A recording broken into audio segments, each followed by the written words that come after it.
You're watching the Action Sports Jacks 24/7 network. Now it's time for the Brent and Austen Show. A tradition like no other. Masters kicks off today. I think they're going right now. I have no idea. I assume so. It's a moderately big field, right? So to try to get it in before the sun goes down, one would think that they have started. I can probably look that up on my computer right now. But it is Masters week. Looks like they started at 7:20. They start at 7:20. Oh, wow. First tee times at 7:40, ceremony at 7:25. Gotcha. Kim, do we have the leaderboard so far? Because this is what Brent does. So let me take one out of Brent's playbook here. Wow. So, nope, that's last year's. Hold on. Yeah. Okay, I can't pronounce this guy's name. Jay Olzabal. Listen, Olzabal? we can sit here and tell you who's winning, or if you're at home, don't do this on the road if you're listening. But if you're at home, you guys can Google it as well and just see who's winning right now, and then we can come in the next hour and we can tell you the updates and everything. But it is Masters week. Big time if you're a golfing fan. This is the Super Bowl of golf, if you will. And Kim, it got me thinking a little bit, right? Because I'm going to be honest. And by the way, Austen Lane, Kim pushing all the right buttons. Brent Martineau in Augusta right now at the Masters doing some coverage. I don't think – is he going to send some stuff today for us or not? I haven't heard. Yeah, he didn't know. We might get some Masters coverage, whatever going on, or we might not. So that's really the tease of all teases right there. But when you talk about the Masters, yeah, obviously I'm not a golf fan. If you're new to the show, welcome. One thing about me is golf is just kind of whatever to me, right? Grew up playing it a little bit. I got a lot of things in my life that golf just isn't one of them. Respect it. You know, they're athletes for the most part, all this good stuff. But the Masters isn't really my event. Now, if it's like on a Sunday and it's coming down to the wire, like, will I turn it on and maybe get some audible Ambien and then just fall asleep because, you know, it's like the whole setting with the birds chirping, whether those birds are real or not, and it's like the ambiance of the fresh cut lawn, and you got Nance, you know, just setting the scene. Like, it is a pretty cool, like, optically and audibly, you know, event. It's just, you know, just golf though, which is the issue. But it got me thinking a little bit, Kim, and I want to get your input about it a little bit. Like, people like die to go to the Masters, right? It's kind of like an exclusive event. Not everybody gets to go to it, by my understanding. You know, like Brent, obviously, in the media gets to go to it, and that's really cool and everything. But like, is there a sporting event out there, Kim, that you haven't been to, whether it's like a game, whether it's an event, any kind of sport that you would actually want to go to? And maybe it is the Masters. I mean, I get the draw of the Masters. Like, it's huge, right? Yeah. So this one might shock you. I have never been to an Eagles game. Not only am I shocked, Disappointed? a little disappointed, big time flabbergasted though. Gonna throw flabbergasted out there on a Thursday. You've never been to an Eagles game. So, I grew up about an hour west of Philly. Okay. Yep. Been to tons of Phillies games. Yeah. There in the summer. Yeah. Eagles games are during the school year. Okay. So driving an hour into Philly and dealing with the Philly traffic Sure. to go to an Eagles game, you're going to miss school the next day.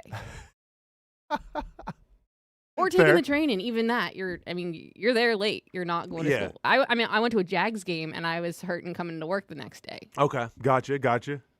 So you've never been to, but you've been to a Phillies game, yeah? Tons of them. I mean, obviously those happen like literally every In the other summer. day. In the summer. Yeah. Okay. Flyers. I don't remember. I might have been to one. Okay. It's been a long time. Okay, gotcha. Interesting. So, I mean, yeah, I feel like as someone who's played in Philly before, I wouldn't say it's the most kid-friendly environment from what I gathered from the stands and everything. And this is a preseason game I played in too, and I was like, damn, these fans are crazy.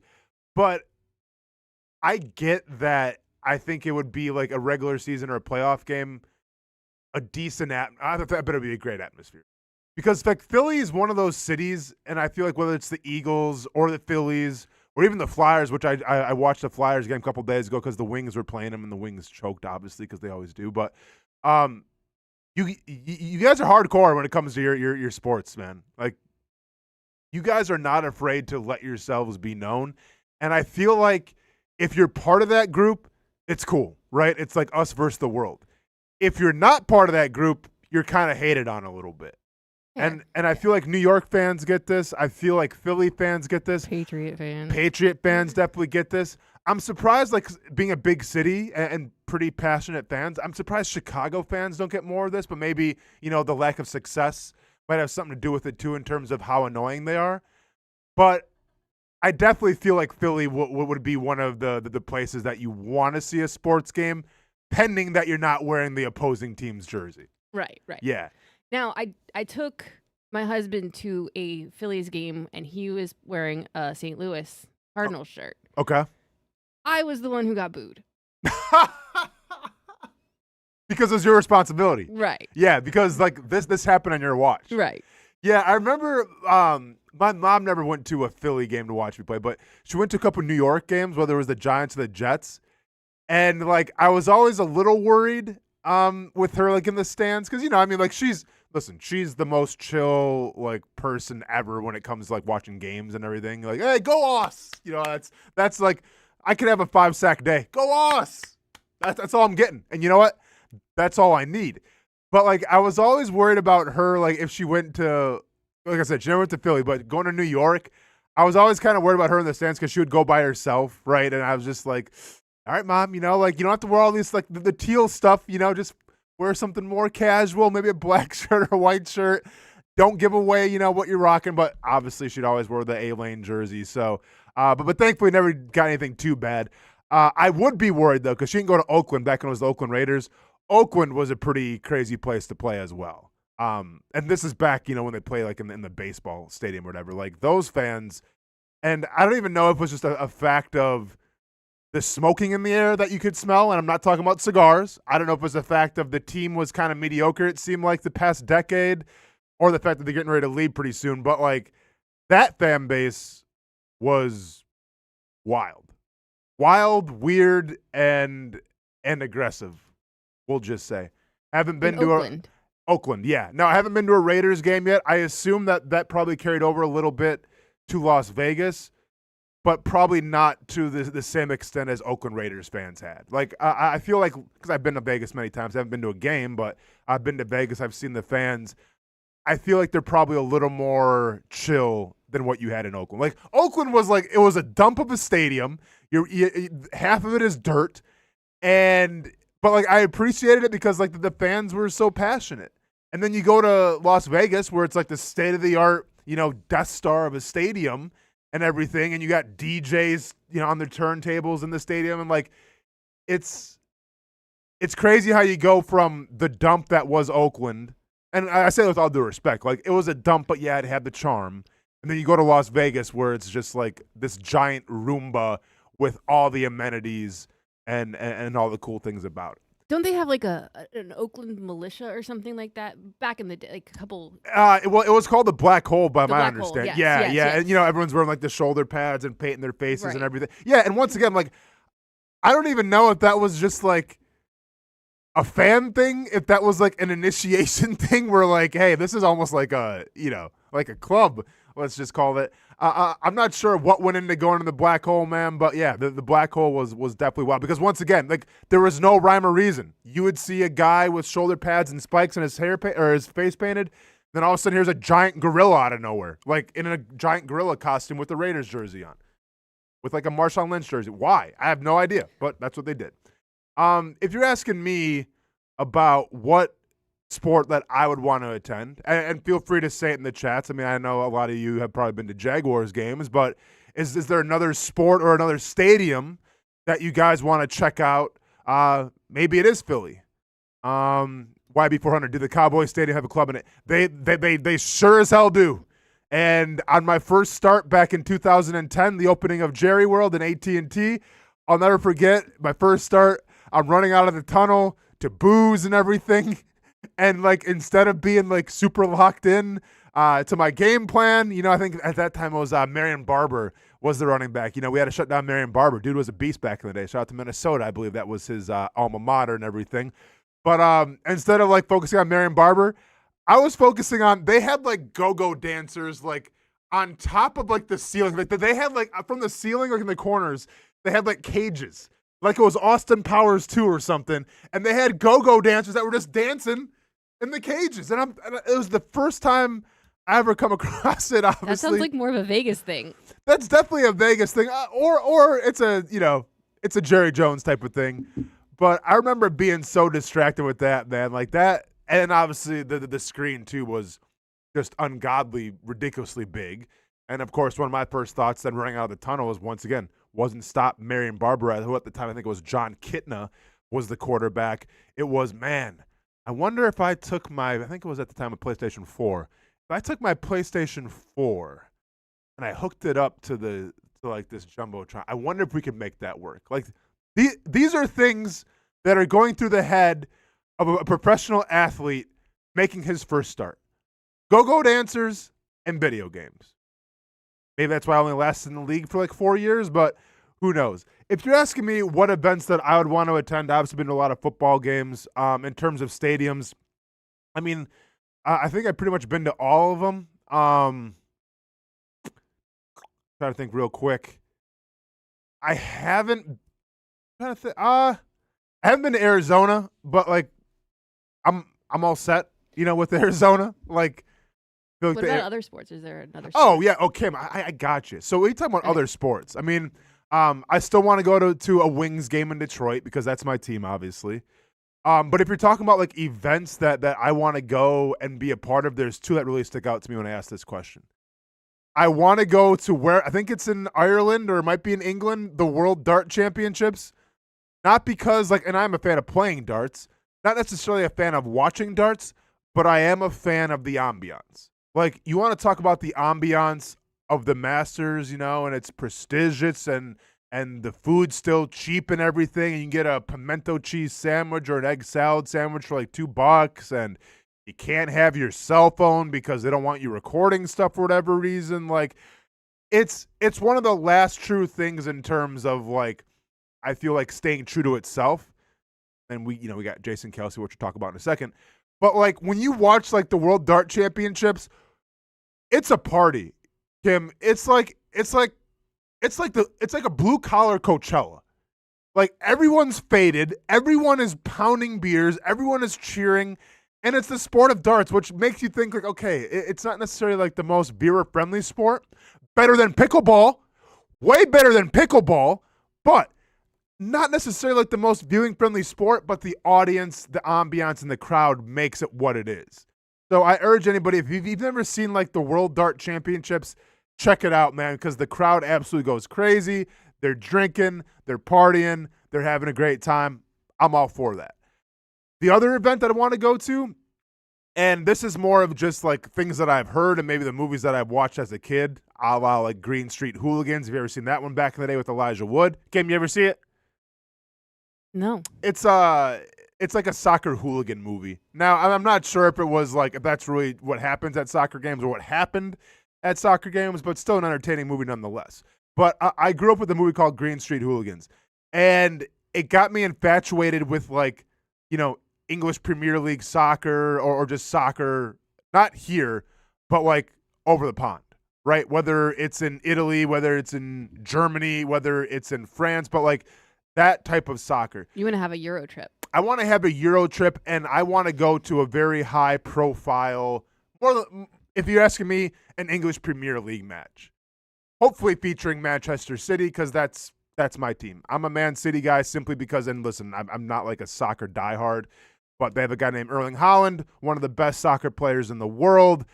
He's from Norway, so that's why I'm drawn to him. He plays for Man City, one of the best players in the world, so there you go. I'm a Man City fan. I would love to see an event like that.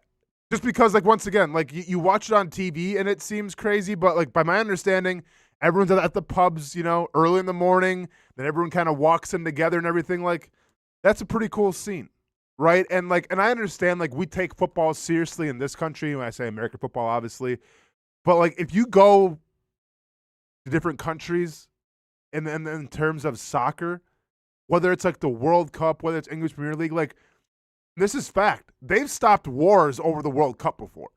Like there was like civil wars happening within countries. They stopped wars to gather around and watch soccer. Like we think we take football seriously here and we think it's a global brand and it is and everything. Dude, soccer's on a different level. So I want to be a part of that.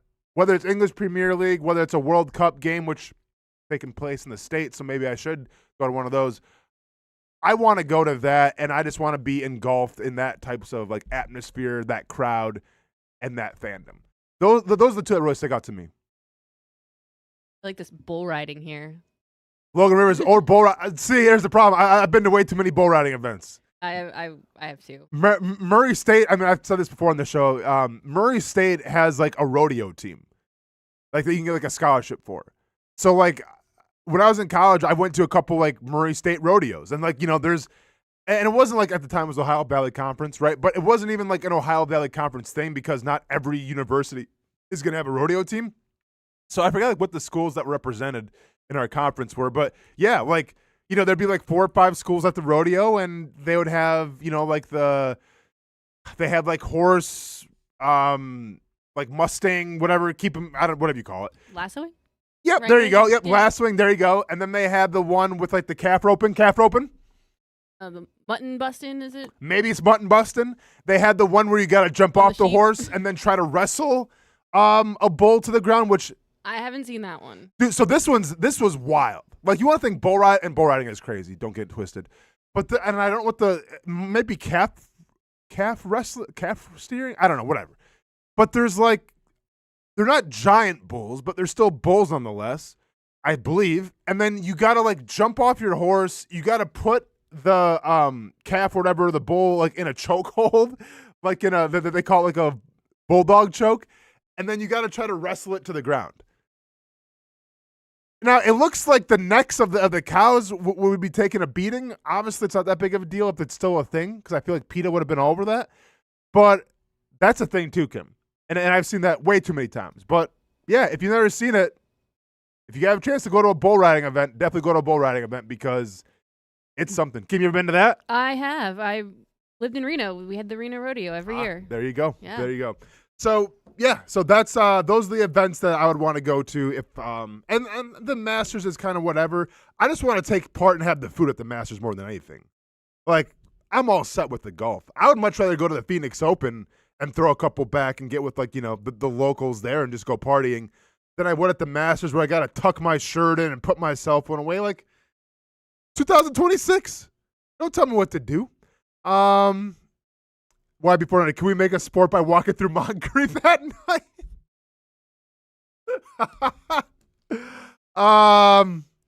Man, if you want to, you can. But I might sit that one out, man. I might sit that one out. But when we talk about the Masters, there's been a big thing happening now with, this is all over the internet. So I feel like we have to address it a little bit in terms of, so yesterday, par 3 contest, Jason Kelce hosting, along with other people as well. I didn't watch it at all, but Jason Kelce has made himself known that he is going to be a part of the Masters event, and a lot of people are taking issue with it, I guess, because, once again, the Masters feels like the last true prestigious thing that you can bring to the table, and now I feel like it's being diluted a little bit, and I think a lot of golf fans would feel like it's being diluted and cheapened with Jason Kelce. Now, if you're going to let one bearded man who likes to drink beer and like do his thing ruin your golf experience, I mean, that might be the most golf thing in the world, right? Where it's like, oh, this guy's drinking beer. This guy doesn't belong. Like, I don't know. I feel like golf can be for everyone. I get that people are maybe like oversaturated with Jason Kelce because the guy seems to be everywhere. So whether it's Jason Kelce, Snoop Dogg, like, yeah, maybe they have wore out their welcome a little bit, and maybe ESPN is a little tone deaf to put him all over Masters coverage. But once again, welcome to 2026. Whether it's golf with Jason Kelce, whether it's professional wrestling with Pat McAfee, Lil Yachty, and Jelly Roll. This is what it is now. And I'm not even like trying to be a smartass about this, and I'm not even trying to like call people out about this, but it almost seems to me now, Kim, whether it's sports media, whether it's sporting events, whether it's pop culture, whether you're a streamer, it almost seems to me now that you can fail and be more successful than ever. Now, what do I mean by that? I'm not on TikTok. I'm hardly on Twitter. But like, if I go on Twitter and I'm trying to do research for the show, if my son shows me a video on TikTok or whatever the case may be, 9 times out of 10, it's an awkward video that's not that funny, that almost makes you go, how does this have 1 million views right now? I'll give you a classic example. I don't know the guy's name, don't care to know the guy's name, but there's a gentleman who is a giant black man who goes to restaurants, kind of pushes people aside, gets the food, and like just goes to town on it. And then he dances. It's not funny. I don't think it's entertaining. It has no point. It has no point. But guess what, Kim? The one I saw yesterday had 5 million views to it. What? It makes no sense. So then it's almost like, okay, you're trying to make the most cringy stuff possible because it's getting views. And this is the problem of the world that we live in. You can fail and be so successful because when you fail, people will call you out on your failure. But the problem with calling somebody out on their failure is that gets the interaction. And we live in a world now where the currency is interaction. It's not prime content. It's not analytical like thinking. It's not special effects or graphics or even entertainment. Currency these days is interaction. So whether your video isn't funny, whether it makes you go, what is he doing? If people are interacting, you're succeeding. And that's what's happening now. Like, I'm sure ESPN sees all the blowback from Jason Kelce at the Masters. Do they care? Absolutely not, because you got 1 million people on Twitter saying how much Jason Kelce shouldn't be at the Masters. Because then people are talking about it. Because people are talking about it. And that's the issue. And that's the issue with, once again, social media, wrestling, I guess golf now, sports shows. It's all the same. People are so infatuated with getting retweets, with getting likes, with getting conversation that they're missing the plot of what it was all supposed to mean in the first place. And they're missing the plot of who you're catering to in your essential core fan base. Whether it's the core fan base of golf, whether it's the core fan base of professional wrestling. Yes, you're going to get interaction from the casuals, right? Yes, you're going to get interaction and retweets and I hate this, I hate this, I hate this. So be it. But the issue with it is that you're missing your true fan base. The fan base that really kind of built it from the ground up that got you to where you are. And that's my fear with professional wrestling.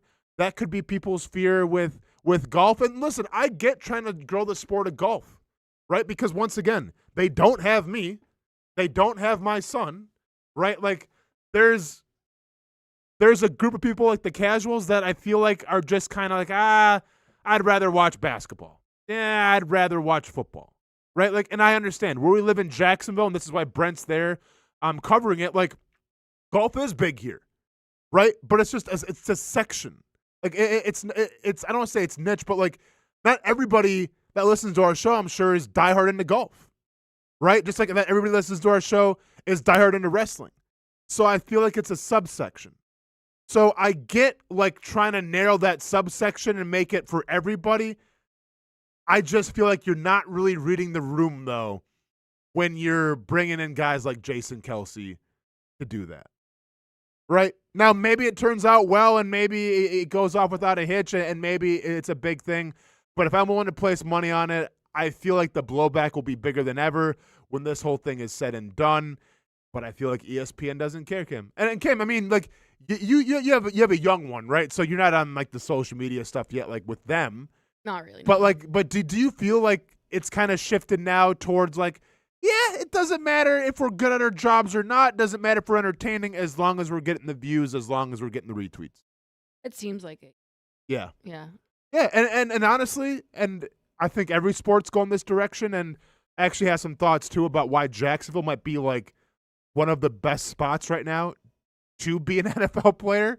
And we'll get into that later. We'll get into that in the next 30 minutes or so, because I have some thoughts in terms of, we used to talk about the big markets of New York and LA and everything.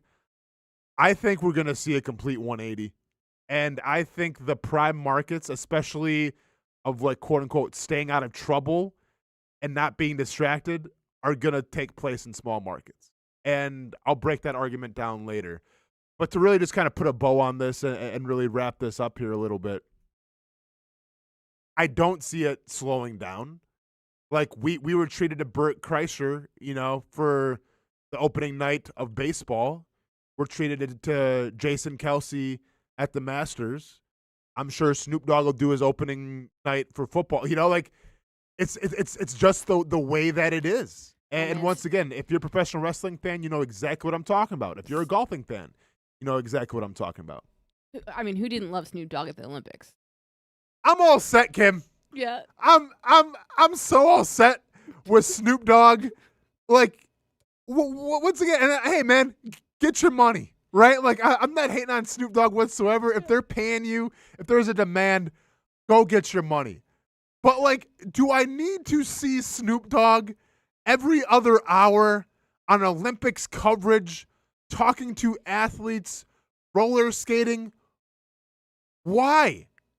Because he can get with Martha Stewart and like older people can like Snoop Dogg, just like the youth can love Snoop. Like I just don't understand. And Steven, yes, unfortunately, Scrap House did get canceled. When Casey Kurtz, was I don't want to say let go. When they mutually parted ways, as they say in the NFL business, so did the Scrap House. Casey and I really started that together. That was our vision. Once he left, I wasn't going to carry on doing the show out of respect for him. It started with us, and it ended with us, man. So with that being said, yeah, the Scrap House is done. We will do, though, like the week of WrestleMania, we'll have like we'll do our WrestleMania Spectacular with Brent. We'll give our predictions, all that great stuff. And then, following that weekend on Monday, I'll break it down as well a little bit, just because it is such a big event and there is so much to talk about. So even though the Scrap House unfortunately is done, talking wrestling on the show isn't. And when we get closer to WrestleMania, I'll definitely start breaking some stuff down, and we'll get Brent's expertise as well, because it's always fun just to pop up pictures of wrestlers and let them pick who's gonna win that one. Casey not here anymore. Austin don't have a course. Hey, YB 400, man. It's all good because me and Kim holding it down, man. I still have a co-star in Kim. I bounced some things off her. She's great. Can offer like a female perspective, but also is like one of the dudes. And Kim, and with all due respect, by the way, no, it's cool. It's cool. That wasn't an insult. So we kind of get the best of both worlds with Kim Possible, and she's always kind of on her P's and Q's when it comes to pushing the buttons and not messing up the show. So we also appreciate her for that. Speaking of pushing the buttons, Kim, we're almost at 30 here, so we're going to go to a break real quick. When we come back, though, I may have teased it a little bit. Why Jacksonville is looking more and more like a prime destination for NFL players, and why I think the large market scene might be backfiring before our eyes. We'll talk about that. We got to talk about more now, and Kim, this relates to you a little bit, the A.J. Brown, Diana Rossini, Mike Vrabel drama. I was unaware of how big this story was, but now it's taken a new turn. There's a new chapter. There's a new wrinkle. We'll break that down. And at the top of the hour, we got Shock Your Mock. Hopefully Kim can push all the right buttons for that. I know she can. More of that next here on the Brent and Austin Show. Baker Sports. It's a hometown business filled with hometown people trying to make you feel right at home. Chris Conley, Jacksonville University. Walker Wright, class of 2018, West Nassau High School. Michael Young, Fletcher High School. Baker Sports started in a grassroots way and now outfits much of the Southeast. Samuel Coffrin, Paxton School for Advanced Studies. High school sports, travel sports, youth sports of all kinds. They are a one-stop shop carrying Nike, Adidas, Under Armour brands, and more. Vincent Caldes, Oak Leaf High School. Tony Mazzio, Stanwood High School, class of 2002. Whether it's sports teams on the field or it's your team in the workplace, like our Action Sports Jacks team, and community events like the Dream 18 Golf Tournament, and many others. Cole Tilley, Hilliard High School. Reagan Webb, Eagles View Academy. Look good, feel good, play good with Baker Sports. Custom sports apparel since 1997. Shop with the hometown team at bakersport.com. I'm Action Sports Jack's Stuart Weber. Join me and the Crohn's and Colitis Foundation for Jacksonville Take Steps at Memorial Park April 18th. This event is dedicated to finding cures and raising awareness for digestive diseases. Register now at actionnewsjacks.com. Weather, traffic, and important local news in the morning. Get it here. Here or here. We're available wherever you are, so you're prepared for the day ahead. Action News Jacks this morning, streaming on Action News Jacks now. No. I'm in my own head. What the heck are you talking about? I think I got away with something that I shouldn't have. See that brand new Hyundai Santa Fe? Yeah. I only paid... Finish that bucket on your own. Practice makes perfect. Enjoy your new car. Yeah, you too. Bye-bye. Feels so right, it almost feels wrong. The Hyundai Getaway Sales Event. Get a Hyundai Elantra or Sonata with 0.99% APR or up to $2,500 bonus cash. Or lease an Elantra for $159 a month. Hurry in. Choose your own adventure. It's not just a saying, but a way of life here at Cycles of Jacksonville. And whether it's 2 wheels or 4 wheels, at Cycles of Jacksonville, a great adventure awaits. With brands like Honda, Vespa, Segway, and Triumph, Cycles of Jacksonville has you covered with their inventory featuring a 60,000 square foot building. If 4 wheels is more your thing, check out the largest selection of Honda Talons in the entire county. No matter what you're looking for, Cycles of Jacksonville is going to have the selection you need, all with great financing and rebates. Plus, if you're active duty military, Cycles of Jacksonville will offer you 0% financing along with great discounts for military and first responders. And when you want to get off the road and set sail, Cycles of Jacksonville has you covered with everything you need to get on the water. So if you're ready for a great adventure, let Cycles of Jacksonville be your guide. Located off Atlantic Boulevard, or check out their website at cyclesofjacksonville.com.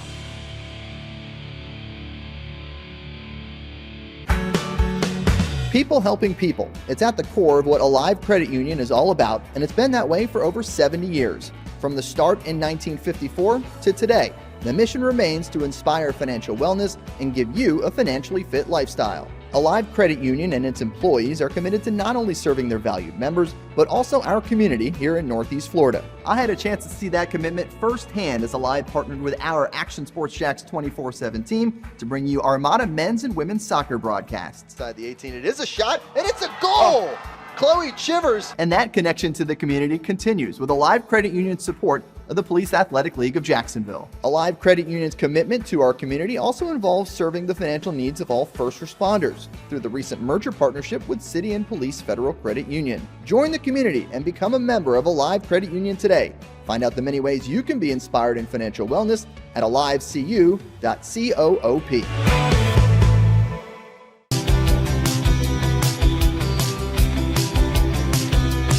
Welcome inside the Armor Guard Exterior and Gutter Helmet Showroom. There's a lot going on, like glass exteriors, replacement windows, and down there we have the retractable screens and awnings, plus hurricane protection. Let's talk more about those gutters, and to do that, we bring in Kevin. He's the owner, he's the expert. Why Gutter Helmet? Well, Gutter Helmet's truly the only maintenance-free product. It lets the trash and debris go on the ground, the water wraps around and goes inside. Unlike filters, they sit on top of the gutters, and the trash and debris build up on top of filters, which requires maintenance. With Gutter Helmet, we're going to keep you off the ladder, the most dangerous thing in your garage. With Gutter Helmet, you'll never clean your gutters again. So get off the ladder and put on the helmet. Gutter Helmet. Get a free estimate at gutterhelmetofnorthflorida.com. You can also call 904-762-7779 or visit the showroom on St. John's Bluff Road in Jacksonville.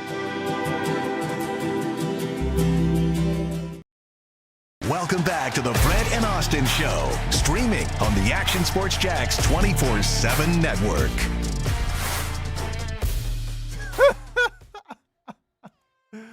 I shouldn't be laughing, but I am. I'm sorry.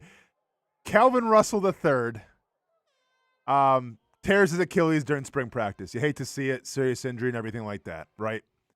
One would think that Calvin Russell III would, be getting treatment, would, be rehabbing, still doing maybe football drills and catching the ball, but obviously behind closed doors and rehab.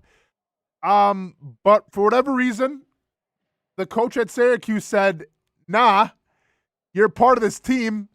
Go ahead and get your ass out there, put your pads on, and go ahead and scoot your butt all around the field. Kim, is this malpractice? How do you feel about this? I'm here for it. You're here for it. I am. So you're all for this? You don't think you don't feel bad for him? I feel bad for him. The I dude's feel hurt, bad right? for him. The dude's hurt. The dude tore his Achilles, and you got him out there in full pads or in uppers. Be with the team. Hey, Kim, be with the team in team meetings. Be with the team, on the sidelines, encouraging your guys. Don't make this dude have to go through warm-ups on one leg on a scooter. You think he's all about this right now? Kim, play that video one more time. Go back to him trying to bump his arms to catch the football. Can you bring it back real quick? Hang on, we'll see it again in a second. Kim, you mean to tell me this guy is all bought in right now in terms of spring practice? I don't know. Is that full speed scooting? No. Is that full speed scooting? He's going the wrong way. Right here. Yeah, he's not even. Is that good arm pump, Kim? No. Is he all in right now? No. So then what the hell are we doing, Syracuse? Let the kid rehab. This is a class action lawsuit waiting to happen. You gotta show the grit, I guess. I mean, be with your team. On top of the Southeast Missouri video that we posted 2 weeks ago, and now this poor dude having to go through drills. Man up.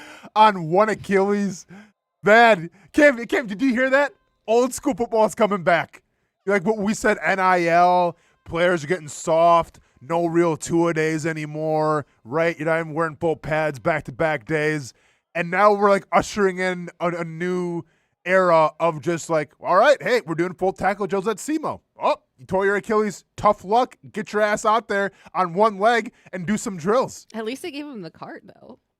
They're not Kim, making him hobble around on the boot. Kim, you're not going to make him hobble on crutches and try to catch a football. You'd be in front of the Supreme Court in a second, getting ready to go to Guantanamo Bay, saying, "Hey, you know what? Maybe coaching isn't just for you." You know what I'm saying? Wild, absolutely wild scenes at Syracuse. I'm really curious to see if that guy's gonna stick it out, Calvin Russell III, or do you transfer? Because I'm not gonna lie, if that was my son, and knock on all the wood, right? But if my son gets a scholarship to play football and he tears his Achilles, and a couple days later, I see a viral video of him at practice doing his stuff. First thing I ask him is, okay, well, what is your NIL deal? And then second thing I go is, it's not enough. We're going to get you out of there. If we have to go to JUCO, we'll go to JUCO, son. But I'm not gonna subject you to being out there with one good working leg in front of a whole team while the cameras are rolling. I love my son too much, Kim, and I can't put that on him. Now, if he wants to do that, that's on him.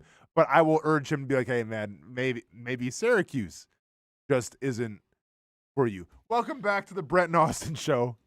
Kim pushing all the right buttons. I'm Austen Lane. Brent Martineau at Augusta, covering the Masters right now. I'm sure he's in heaven eating all the pimento cheese sandwiches that he wants. Kim, are you a big pimento cheese fan? I've never had it. You never had pimento cheese? I've had a lot of weird things, but I've never had a pimento It's cheese like sandwich. It's like peppers, cheese, and mayo, I believe. I may have just completely ruined that. But that's what I feel like it is. So you can't go wrong with cheese and mayo. You know what I'm saying? As a combination. Yeah, it's pretty tasty. And they're still really cheap there as well. So, yep, I can't wait to hear what Brent's got to say about the experience. I'm sure he'll probably be having some stuff tonight on Action Sports Jacks, and he might have some stuff for us too as well. We're waiting to hear back from him. If not, no big deal, because then I don't have to talk about wrestling for 15 minutes. Kim, but that Syracuse video got me on a little bit. I distinctly remember, and at Murray State, times were different, right? 2007, 2008. Coaches were different back then, let's just say. It would definitely be a class action lawsuit these days, but I distinctly remember, Kim, in camp, and this was for like 3 years that we had our coach. We had a thing where like we would do like we call them like county fairs, but basically just a circuit to try to make you puke, right? So you do like up downs in one circuit, sprints in another circuit, and basically it was just it was to ingrain mental toughness, ingrain physical conditioning, all that stuff. Every single year, though, where if you had a guy who maybe slacked off in the offseason, wasn't in the best of shape, comes into the county fairs, comes into training camp, not in the best shape and kind of bringing the team back a little bit, that guy had to carry around a giant boat anchor for the duration of summer camp of football. And when I say like a giant boat anchor, I don't mean just like a little one, like this isn't like you're on one of those swan pedal boats. I'm talking like this thing might have been on the Titanic. Like this thing weighed like 70 to 80 pounds. And usually, and I don't want to call anybody out, but as an offensive lineman, usually the offensive lineman had to like carry it around, and you had to like put it on your shoulder and go station to station. And like you had to come on the field with it, and you had to come off the field with it. And you'd think, wow, Austin, that's like horrible. Yeah, it was. But guess what? Wasn't the worst thing, because there was something worse. We had a thing at Murray State where if you like got hit and put on your back and you didn't retaliate or you didn't stand up for yourself, well, then what would people call you? Soft. If you were one of the soft players on the team, Kim, you know what you had to do? What? You had to carry around a giant Costco-size package of Charmin toilet paper for the entire practice. And the coaches would call you Charmin as you're coming to the drills because you're softer than Charmin. That's fantastic. Now, obviously, your boy here never had to go through the boat anchor or the Charmin. Had some friends, had some teammates that did.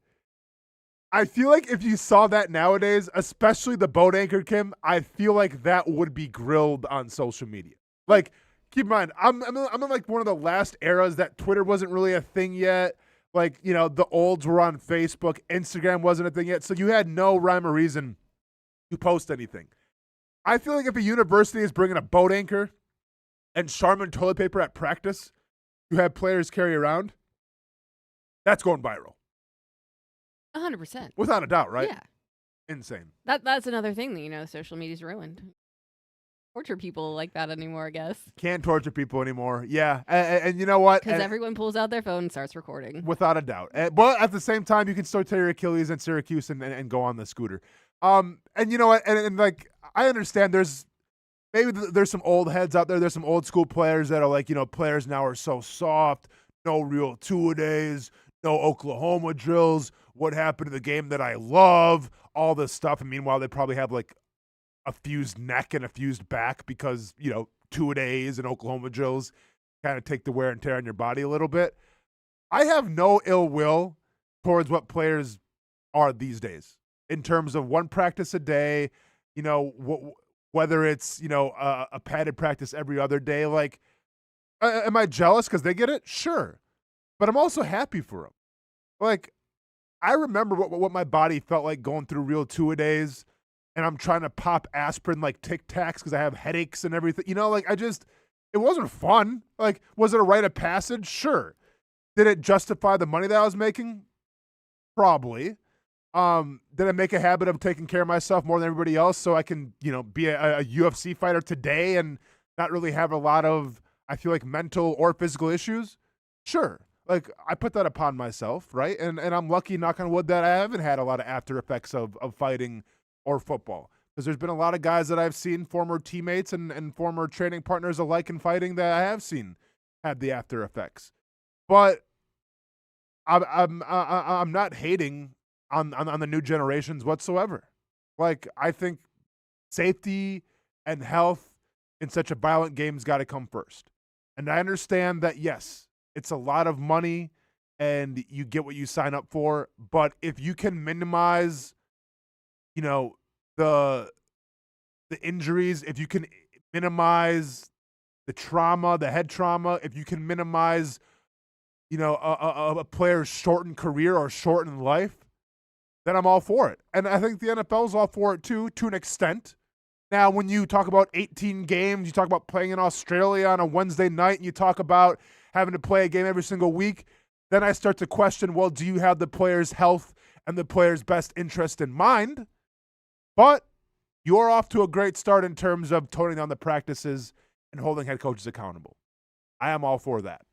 Now, shifting topics a little bit, speaking about head coaches, and we discussed this a lot yesterday, and I didn't know it was that big of a deal until I was doing some research on the show today of like what the biggest, sports topics are, right? Can we talk basketball, anything going on in hockey? Obviously the Masters, we did that. You got your 10 minutes, be happy with it. Not sure who's leading, Google it yourselves. But the biggest story right now in sports, and we talked about it yesterday, but now there's tentacles to this, now there's more chapters to this, is the Diana Russini, Mike Vrabel thing. Now, we gave our thoughts about, hey, maybe don't be at a pool holding hands, giving hugs if you're both married, yada, yada, yada. But now the story has taken another interesting turn. And it's got to deal with one of the most, I feel like, polarizing wide receivers in the NFL. And it's got to deal with one of the most polarizing teams in the NFL in the Philadelphia Eagles, Kim. This is your team. Now, I'm sure you've heard the noise, right? Whether it was during the season or now during the offseason. And now Jalen Hurts is getting some of the brunt of it as well. Reports coming out that Jalen Hurts was calling his own plays, not listening to Sirianni, isn't a great teammate. Like, literally like a hit piece on Jalen Hurts, which is just wild to me. And if you haven't seen it, just type in Jalen Hurts article. You'll check it all out. But it's very surprising because last time I checked, the guy in 6 years now has gone to 2 Super Bowls and won one of them. Right. I feel like when you do that, you get a little leeway. Your leash gets a little longer in terms of how much a team's going to tolerate you and how much equity you built up in being a franchise quarterback. I didn't know this was going to interception every game, but true. But once again, I feel like when you go to 2 Super Bowls, came in 6 years, and I get a lot of that was on the legs, maybe a Saquon. A lot of that was on the backs of that Philly defense. You can't deny though that when you go to a couple of Super Bowls, that buys you a little more time. 100%, especially at the quarterback position. Yeah, Blake Bortles got paid from going to the AFC Championship game. Joe Flacco got paid going to a Super Bowl. I think he was the MVP as well, so maybe that had something to do with it. Nevertheless, I think Jalen Hurts has built enough equity that he is the Eagles franchise quarterback. The B side of the Eagles story this offseason has been A.J. Brown. And A.J. Brown has been a guy that's been said, okay, he's not a great team guy. He's very selfish, reading books on the sidelines, wants out, wants his targets. And listen, I was all on board with it. I'm like, yeah, you can kind of tell from the demeanor on the sidelines every once in a while, he doesn't seem to be fully involved with the Eagles. But then you start going back on the reports, and people are brought this to light. Who was spearheading all the A.J. Brown stuff, and A.J. Brown is going to New England? Diana Russini, who was spotted, I guess with a group of people, but holding hands, giving a hug, sitting poolside with Patriots head coach Mike Vrabel. Diana Russini. So now this leads to tell you, because once again, despite what you think about the pictures, this much is true. There is some sort of relationship. Whether it's a friendship that goes back years, whatever the case may be, there is a relationship. So then when you're a reporter reporting that, some rumors starting to pick up that, hey, A.J. Brown might be going to New England. Well, is that an inside source, an agent talking to you, or is that the guy that you're holding hands with at the pool, maybe whispering that in your ear a little bit, trying to make it happen?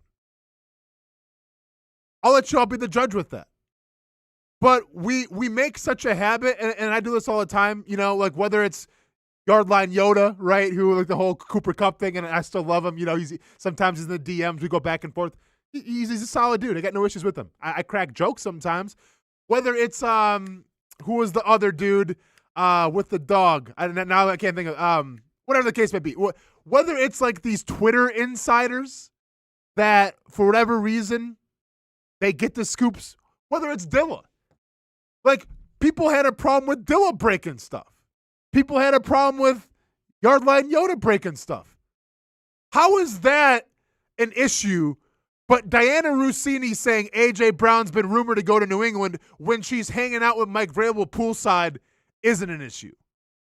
This is why I said it, and I said this when we had Dilla on the other show, our first year in its infancy.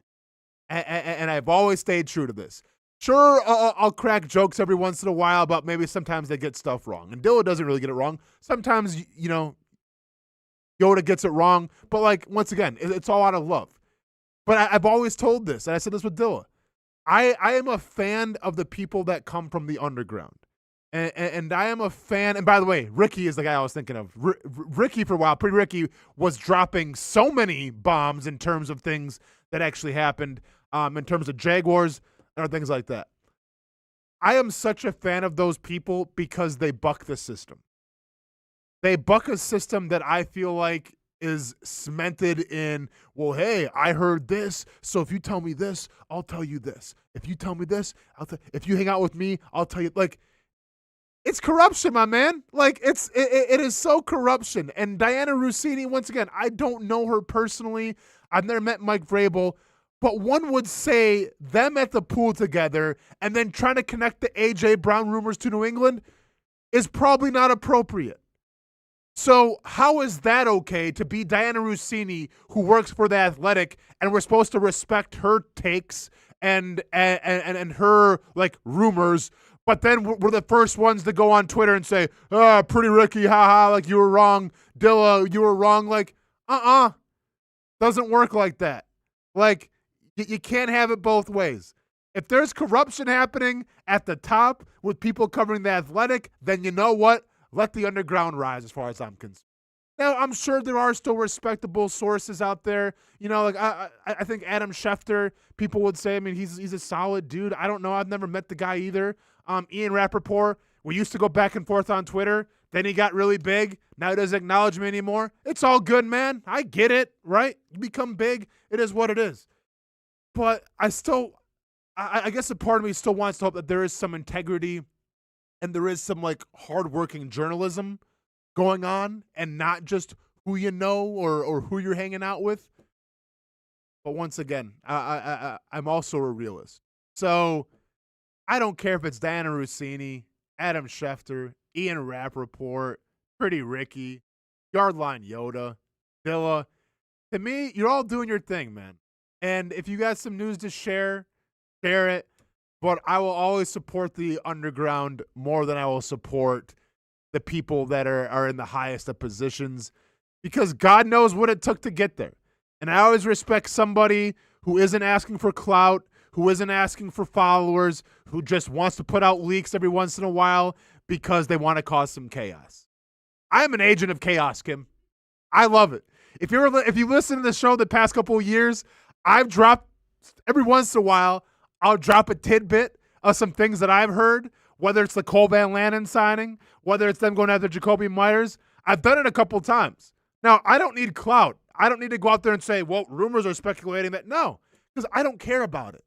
But I also want to, like, make it fun and interesting to our viewers, because I want viewers to tune in and watch us. So every once in a while, and maybe I dropped the player's name a couple weeks ago. If I drop a player's name, or if I drop something out of the blue, there's probably a good reason. Maybe I've heard something. Take that for how you want. But, yeah, Kim, like, what do you think about the whole A.J. Brown? You think he's gone? I mean, obviously, you've never been to an Eagles game, but you follow the Eagles religiously, I feel like. Yeah. Do you think there's something to be said for the Mike Vrabel, Diana Rossini stuff?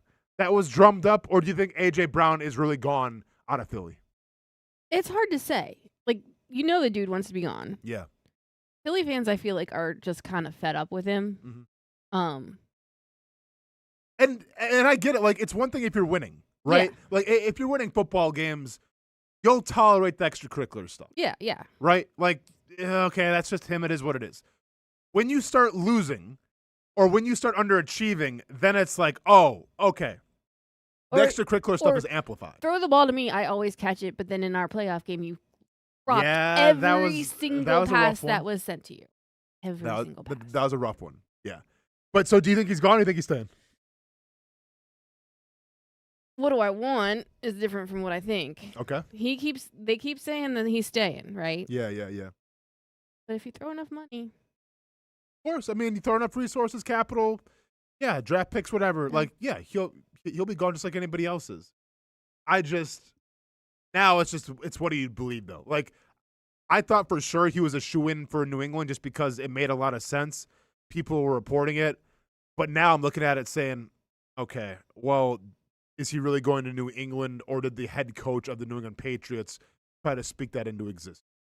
Sweet talking. And that's sometimes what the offseason is all about, isn't it? It's creating smoke, trying to create drama a little bit, and it's trying to get what you want. But time will tell. Nevertheless, not a good look for Mike Vrabel and Diana Rossini. Like, we talked about this yesterday a little bit. But also now I'm really curious in terms of, like, how does the Athletic handle that? Right? Like, and you know what? Maybe this goes back and maybe this comes around full circle, Kim, to the first point that I had in the show, where we dominate clicks, we dominate interactions. Well, go look at Diana Rossini's last post, right? It was pretty much just whatever, basic fluff. Look at how many comments and retweets she has, right? And spoiler alert, it's not about the article that she posted. It's about Mike Vrabel, but she's still getting interaction. So, once again, I feel like if you want to dislike or disagree with Diana Rossini, I feel like the best thing you can do is ignore her and the articles and don't retweet it and don't comment on it and take the T-Rex approach, right? You see a T-Rex in the wild, what do, Kim? You don't do move anything. Don't move. It'll leave you alone. I watched Jurassic Park. Yeah, we've all seen Jurassic Park. We're children in the 90s. But people are going to want to go on Twitter, give their 2 cents about it, and now she's getting more interaction more than ever. So who knows? Maybe the Athletic's going to throw a bonus at her and be like, hey, I see you. This article had like 500 comments. Now, they weren't great comments, and they're memes, and they don't put you in a great light, but we'll take the interaction. Here's a bonus. Like, that's the world that we live in. Interaction's currency, and right now, Diana Rossini, the stock maybe went up a little bit. Hey, when we come back on the Brent Austin show, we got Shock Your Mock. Kim, are you confident with it? Can you run it? I can run it. I'm not so confident myself. This is going to be a very long-winded Shock Your Mock by myself, but I think I can do it. I'm going to bounce some things off you as well.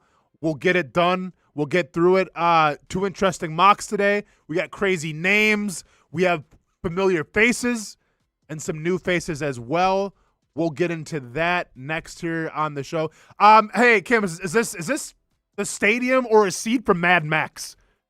How depressing does this look right now? Oh, but we needed the rain. Oh, I know we needed the rain. Now, cold rain is one thing, right? Yeah. But, I mean, other places got snow right now, so guess what? I'm not complaining so much. Hey, we are definitely winning. But could that look any more bleak and just downtrodden right now than the construction of the stadium and that weather? What a combination. Is it raining in Augusta for the Masters? I can look later. All right, I'll have to put on I'm going to put on the show, like the coverage real quick, because if there's birds, if it's cloudy and it looks like this at the Masters and I'm hearing birds chirping and those birds didn't fly south to warmer weather, hey, Masters, then you're going to have to answer for some stuff because now you guys are for sure pumping the bird noises. Most of us know how to throw.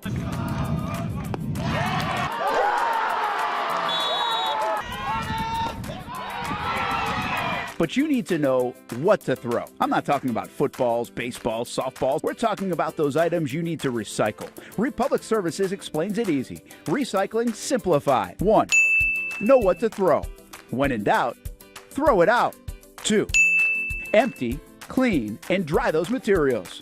It takes an extra minute, but it makes a big difference. And 3. Don't bag it. This makes the recycling process faster and more efficient. This is a look at the Republic Services North Florida Recycling Center. You can make this process even more efficient. By utilizing those 3 steps, Republic Services can help you become a better recycler in your home. Learn more at recyclingsimplified.com.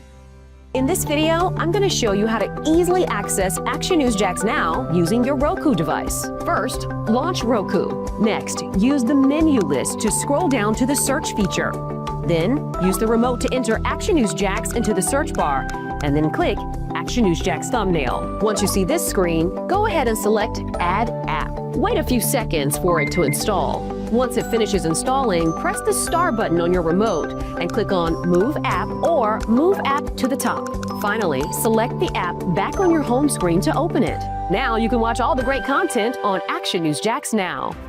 Live daily breaking news. We have breaking news happening right now in Clay County. First alert weather and traffic. Looks like we have a tornado warning. Let's take a look at that. Action Sports Jax 24/7. We've got the Brent and Austen Show daily, live sporting events, and long-form interviews you can't see anywhere else. And shows like Law and Crime and much more. And that's how you access Action News Jax Now using your Roku device. Nimnicht is synonymous with Jacksonville, and now in 2026, Nimnicht is celebrating 85 years of partnerships with you. Longevity equals trust, and you want a car dealership you can trust.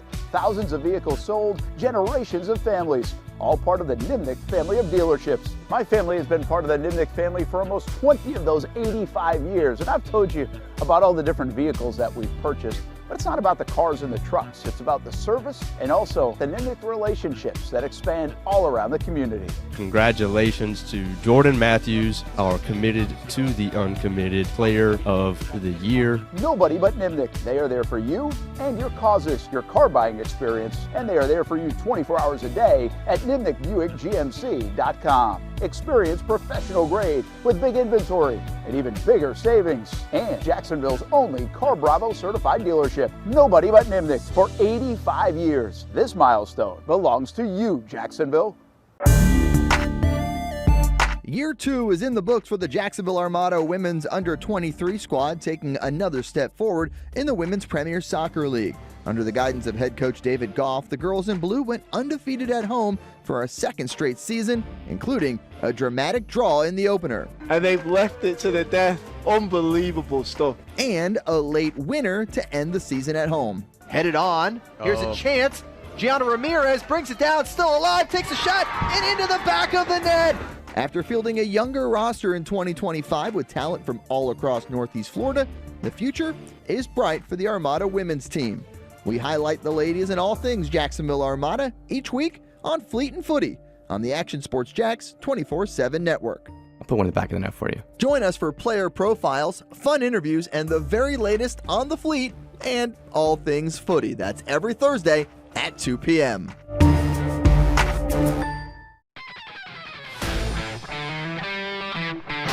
Hey guys, we got a new player today. I hear he's pretty good.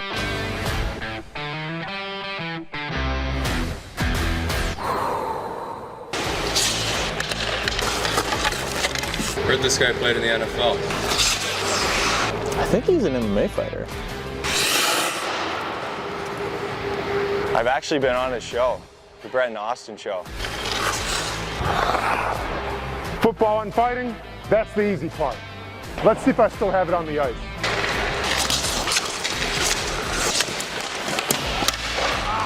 What the heck, man? Who is this guy? He's saving everything. Leave the hockey to the pros, man.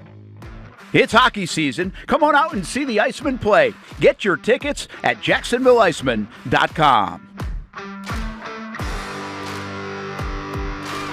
Welcome back to the Brent and Austen Show, streaming on the Action Sports Jax 24/7 network. Welcome back to the Brent and Austen Show. Happy Masters Week for those of you who take part. I'm Austen Lane. We got Kim pushing all the right buttons. Brent Martineau in Augusta right now covering the Masters. And hey, I was able to find the leaderboards here, Kim. You ready? Yep. Yeah. Said it so enthusiastically, like your style. Tommy Fleetwood right now through 4. Tied for first with Patrick Reed. Obviously, the tournament's still just getting underway and everything. Ashke Buyata, tied for third with Kurt Kitayama. And Jose Maria Ozabal. Xander Schauffele, tied for 6th with Justin Johnson, Max Homa, Russell Henley, Ryan Gerard, Matthew McCarty, Sam Burns, Nick Taylor. Hey, everyone's trying really hard. Where's my guy, Victor Hovland? Maybe he hasn't even started yet. Maybe not. Yep, but just getting underway. Clubhouse leader right now is Mr. Tommy Fleetwood, tied with Patrick Reed. That's been your Masters update. We'll probably have another one for you within 30 minutes or so. Kim, enough golf talk. Want to talk wrestling, but we don't have time because we have an hour left of the show, and this final hour is dedicated towards something we have to call Shock Your Mock. And since Brent's gone today, I'll be spearheading it. Since Hamby's gone today, Kim be pushing all the right buttons. Let's see if you got what it takes, Kim. Hit me with that Shock Your Mock song. It's a smaller market, but you see a real good team, real good team, real good team. You hold your head up, all right? You guys have had a most magnificent season. He's a rare player, but he's also a reminder that the boundaries of the game of football were built to be challenged. A small market team like us can come into a place like Mile High and get it done. See, I was just trying to play hard, and he came up to me and said he was going to kill me. He said he was going to kill me. You hold your head up, all right? You guys have had a most magnificent season. A really advanced signal stealing type system. We're not apologizing for your wins around here. How's that feel?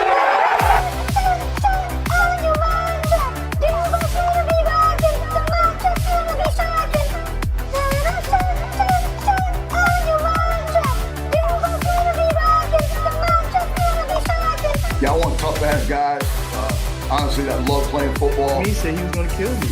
Biggest game in the history of the franchise coming up? Yeah. It's GTFO. You want to go to Arby's? Oh, man. Always brings a smile to my face. Do you want to go to Arby's? All right. Hey, Arby's, cut the check.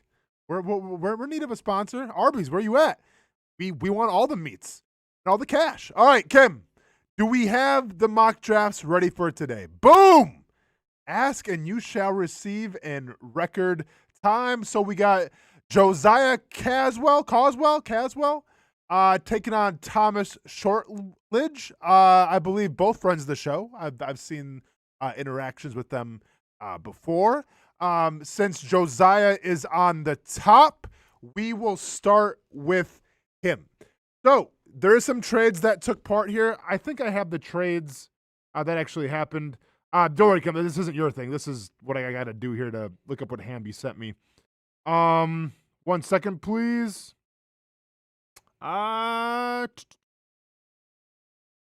Okay, here we go. So this Josiah traded with he traded pick 56 and pick 124 for pick 49 and maybe pick 158, and then he traded pick 81 and pick. You know what? He traded with the Vikings and the Panthers, and this is what he got. All right, that's all we'll put it at. That's all you need. All right, so pick 49. Want to trade up a little bit, make sure that he got his guy, and his guy is going to be Caleb Banks, 6'6", 327, 35-inch arms, 10 7/8 inch hands, 5'04" in the 40, 32-inch vertical, 9'6" in the broad jump. And no, he was not wearing Hey Dudes like Brent Martineau was. This guy's an athlete. This guy is a freak of nature in terms of size, and he's a pretty damn good athlete. NFL comparison is Gervin Dexter Sr., also out of Florida, plays for the Bears, I believe. Banks has a quick first step. He can stun, control single blocks when his hand strikes are timely and accurate, but he needs faster disengagement to increase his tackle count. Has a high center of gravity, allows double teams to generate displacement. So to move to an odd front could be in his best interest. Once again, I said this before, it sounds like the scout failed out of Harvard physics. His high center of gravity allows double teams to generate his displacement, so a move to odd front and could be the best interest as a run defender. Just say maybe he's got problems taking on double teams and he's got to get his anchor a little better. There, I did your job for you, and I didn't sound like a nerd doing it. Another scout said, like a grappler without submission knowledge, Banks is still learning to unlock his physical advantages so he can turn them into sacks.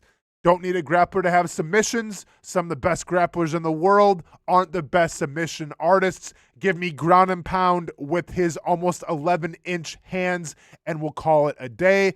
Obviously, this guy had a foot injury that he was playing with this past season. And scouts were the first ones to say that he didn't look generally like himself in 2025. No kidding. You hurt your foot. You hurt your leg. You probably aren't going to be the same, but give this guy credit. As one scout credits to him, I have tremendous respect for him. He hurt his foot in camp, tried to play through it, and then had to have surgery in September. Most guys who are top 50 prospects would just shut it down, but he busted his tail to make it back the last 2 games. That says something about his character. So when you look at Caleb Banks, what do you see as a 3 technique? You see a guy who's a freak in nature in terms of size. You see a guy who's athletic. Now, maybe a little raw, maybe a little unpolished, but has all the characteristics to be a great 3 technique. And by the way, by all indications, sounds like he's intangibly rich. I'm not mad at this pick, Josiah. I see why you traded up to get him. Pick number 83, I feel like we're going to have to start making this guy into like we did last year. I forgot who the dude was. This guy might be the new action hero that we got to start doing movie trailers with. I'll talk to Hamby about it next week because this guy is literally everywhere. He is in every single mock draft, and I understand you're trying to replace Devin Lloyd. Is this the best guy to do it? Well, let's dive into the write-up and see what we got here. Jake Golday, I don't need to tell you anything. Looks like Paul Posluszny. He's got the all-team jawline, right?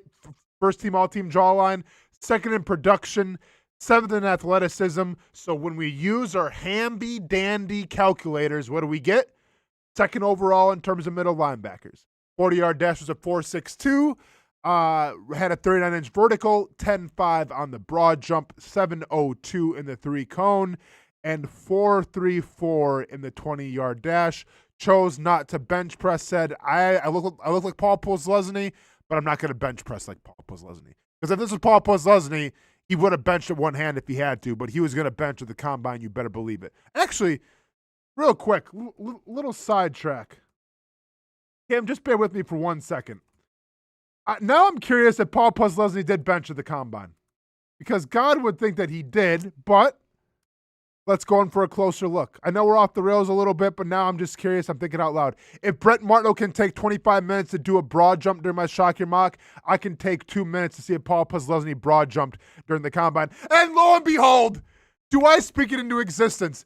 Hey, Kim, you haven't been on the show a lot in terms of the Shock Your Mock, and I've been making fun of guys who haven't done all the drills, all the exercise at the combine. Guess who did all the drills and all the exercise at the combine? Mr. Captain America himself, Paul Posluszny. 22 reps on the bench press, ran a 4.7, 37-inch vertical, 9.8 broad jump. Like, listen, he was good, okay? That's all you need to know about it. Yeah, that guy did the bench press at the combine because you know why? He's Paul Posluszny, and that's what he does. NFL comparison for Jake Golday, not Paul Posluszny, Malik Harrison. Golday is a big, explosive linebacker with game best suited for work near the line of scrimmage. He attacks climbing blockers with heavy, aggressive hands. He also shows the strength to stack, compress gaps, and finishes with authority. He attacks blocks and constricts run flow with heavy hands. He needs a quicker downhill trigger to blow up the blocking schemes. Long legs. All about that, man. With average short area agility in coverage. This is a guy who, once again, could you send him as a blitzer and replace a guy, like Devin Lloyd? Yes. Long term, do you see him more as like a Foye Oluokun type? Probably. But could you plug and play him based in athleticism alone? I think so. So, not the worst pick here at 83, because we got to keep in mind, everybody, like, there's no first-round pick this year, right? So now we're getting into second, third, fourth-round territory. These guys maybe aren't going to be expected to be starters day one, but Jake Golday, I feel like, can come in and contribute right away, whether it's going to be at the outside linebacker spot in terms of blitzing and packages, or eventually taking over for Foye Oluokun when Foye Oluokun, leaves. So, not a bad pick at 83. Pick number 88. We had this guy yesterday, Derek Moore out of Michigan. Not related to Sharon Moore. Yes, I checked. Yes, it matters. No, I will not explain why. 6'4", 255, 33 3/8 inch arms, 9 1/8 inch hands, intangibly rich, 7th in production, snap benefits when it comes to athleticism. He was ranked 32nd overall. Use our handy dandy calculators, and that gives you a 17th overall prospect at the edge or defensive end position. NFL comparison, Yaya Diaby. Once again, I can't remember who Yaya Diaby is. I remember him from The Sandlot, though. Shout out to Yaya, one of my favorite characters. Kim, you ever seen The Sandlot? Love The Sandlot. You remember the weird part at the end, and I can't remember his name, where it was like they give the updates on all the players, and the one dude with the glasses, like, he got really into the 70s. And disappeared. And nobody ever saw him again? Yeah. His name, the skinny guy with the glasses. What was that about? Well, what is getting into the 70s and then nobody sees you again really means? Because I have some thoughts. We know what it means. Okay. Yeah. Dude was taking drugs and that's it. Yeah. I think so. Dude was trying to free his mind, got away from baseball, and that was it. Pretty morbid. Pretty morbid for a kid's movie. All right, anyways, I'm back. Sharon Moore is far more active and engaged as a pass rusher than he is a run defender. So my guy needs some Adderall when it comes to stopping the run. We get it. Let's see, is a bull rush aficionado, which drives me absolutely crazy because you put your head down, you put your arms out, use your strength, you go. I'm not sure how to be a bull rush aficionado. It's like I've said before, it's like being a grilled cheese aficionado. You melt the cheese, you toast the bread, we're good to go. You put your head down, you put your arms out, you bull rush, you're good to go. Swallows quarterbacks and runners like crashing waves. Pause that. Pause that, scouts. Find a better analogy, please. Occasionally lacks energy and urgency as a run defender.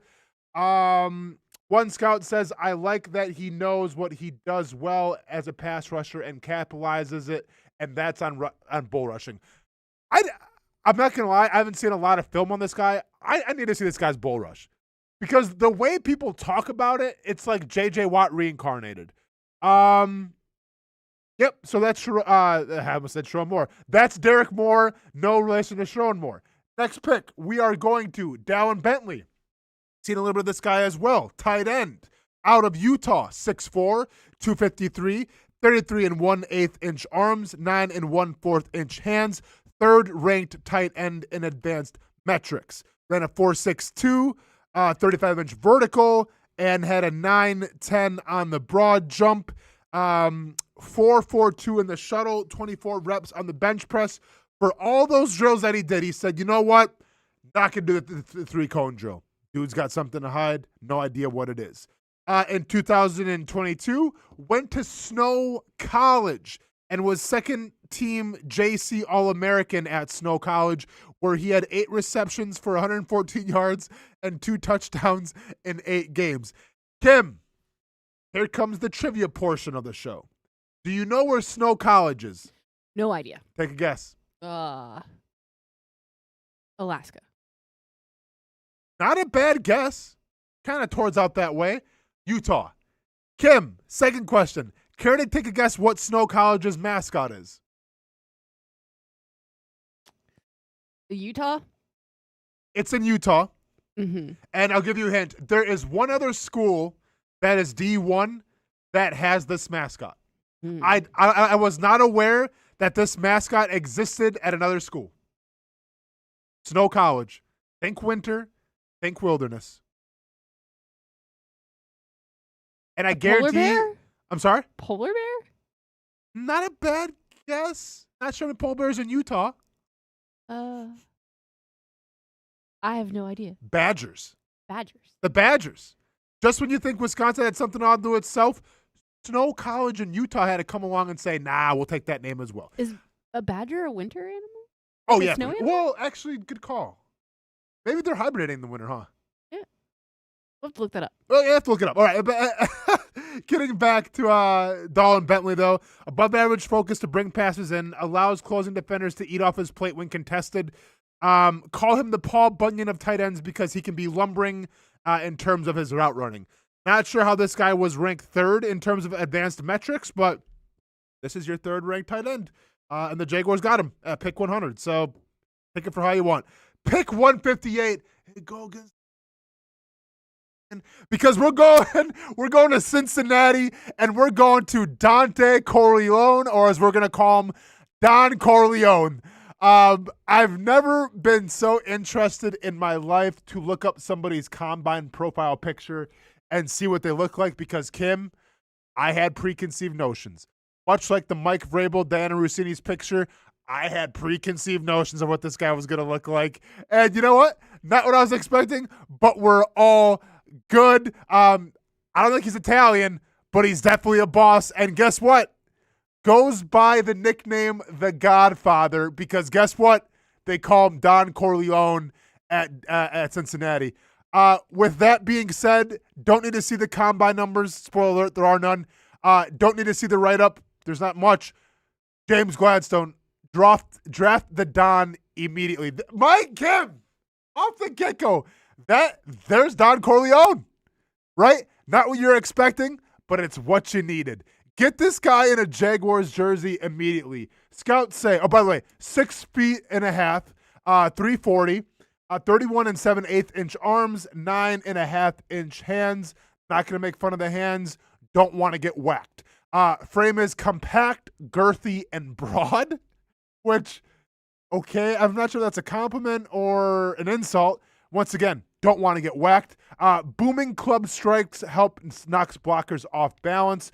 And maybe he'll put a horse head in the bed if he's at it. If you know the Godfather, you know the Godfather. One scout said that he would like to see a better knockback pop into first contact. This is the first time that a scout has said that I've read in these write-ups where he's like, I wouldn't mind seeing or I'd like to see. Like, this scout is afraid for his life. When he wrote this, he's like, I wouldn't mind seeing if it's not too much trouble to get a better knockback pop in first contact if you feel like it. That's what we're dealing with Don Corleone. Guy is a legend already. James Gladstone drafted immediately. That comes at pick 158. Pick 164. Jeremiah Wright, offensive guard, Auburn, 6'5", 331, 33 1/8 inch arms, 10-inch hands, cross the 10-inch plateau. Welcome to the club, sir. Played defensive tackle for 2 years and then got switched to offensive guard. NFL comparison is Anthony Bradford. I can literally name one guard in the NFL, Quentin Nelson. I can't even name the Jacksonville Jaguars guards, right? Like, it's just a position that I have no idea about. So why more than anything, do they always give us the NFL comparisons to more guards? Nobody asked for them. Nobody needs them. I'm sure Anthony Bradford is fine. Don't really know much about him.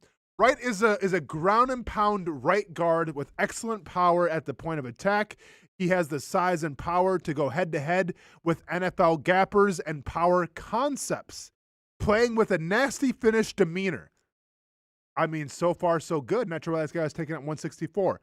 However, and here we go. However, average instincts and the lack of foot quickness leave him vulnerable to athletic rushers and gaming fronts. Not too bad. Nasty finisher who relishes at the opportunities to dump defenders on the ground. Ankle flexion allows him to sink a sudden anchor when needed. One scout said he's really strong and plays with an edge as a run blocker. The protection part, though, is what really needs to get cleaned up. Okay. Got a situation here in a guy at guard who plays with bad intention, plays with bad attitude, is a great run blocker, and not such a great pass blocker. Can Liam Cohen and company get the best out of him? He's got the attitude. He's got that Tony Baselli mentality. Do I dare say intangibly rich? Maybe a name to keep an eye on. Pick 166. We're going to Kansas State. BJ Payne, which I feel like, and I know it's not the same, but he sounds like a golfer. Maybe that was BJ Singh I'm thinking of. But yeah, very comparable. BJ Payne, 6'3", 206, 33 3/4 inch arms, 9.5 inch hands, 4'4", 40, 1.52 on the 10-yard split. They put that in there. Thank for that, because I know what that means. 35 inch vertical, 10.7 on the broad jump. Dude's got some pretty good hops. There has still not been one person, and I'm asking anybody at the combine, do everything. Blow my mind. Blow James Gladstone's mind, even though James Gladstone wasn't even there. I feel like nobody was there at the combine for the Jaguars, but you know what I'm saying.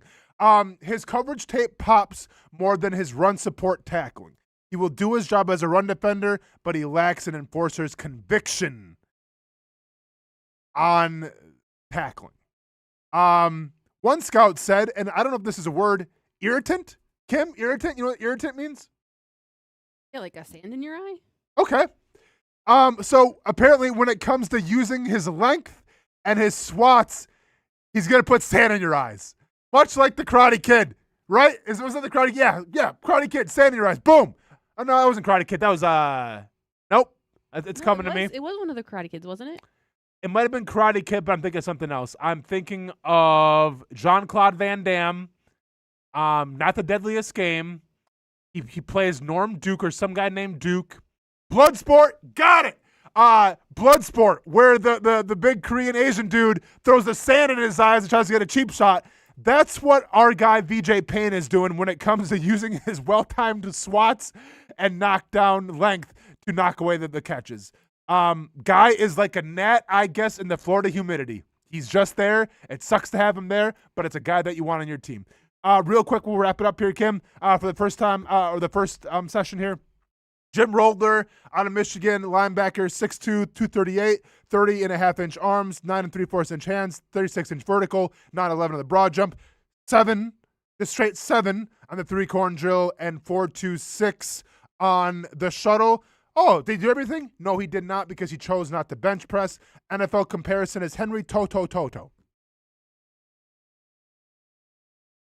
Roller's instincts and run game consistency make it hard to believe he was only a one-year starter in college. Few linebackers in this draft finish tackles with the techniques and consistency he displays. If you trust the tape and ignore his lack of experience, he could be a starter going forward. Roller profiles as a future starting inside linebacker. Okay, great to like at pick 203. I mean, I was picked at like, what 156, and no one said I was going to start one day, so I like that a lot. Let's get to one more pick, him, just because the name alone. Brent Austen out of Cal, cornerback, pick 253, 5'11", Brent Martineau, 8 1/8 inch hands, that's Team Brent, 180 pounds, Team Brent, 30 2/8 inch, which I don't understand this because, hey, just call it 30 1/4 inch arms, ran a 4.45, that's Austen, 31.5 inch vertical, Austen, 7.283 cone. I didn't do good at the cone. That's probably nobody. 4.54 shuttle. That's nobody. And 10.3 in the broad jump. Hey, wasn't wearing hey dudes, but that's Austen. So Brent Austen. Austen signed with James Madison under Kirk Cignetti, played in 5 games as a true freshman in 2022 before seeing action in 11 games as a sophomore in 2023. For whatever reason, did not go to Indiana with Cignetti, is what it is. Transferred to USF and then eventually found his way to Cal. Not a lot on this guy. 2 interceptions and a team best 10 breakups his last year at at USF, and then moved to Cal his senior year. Obviously a project with a cool name. I'm down for projects with cool names. At 233, James Gladstone, that is. Maybe take a look at him.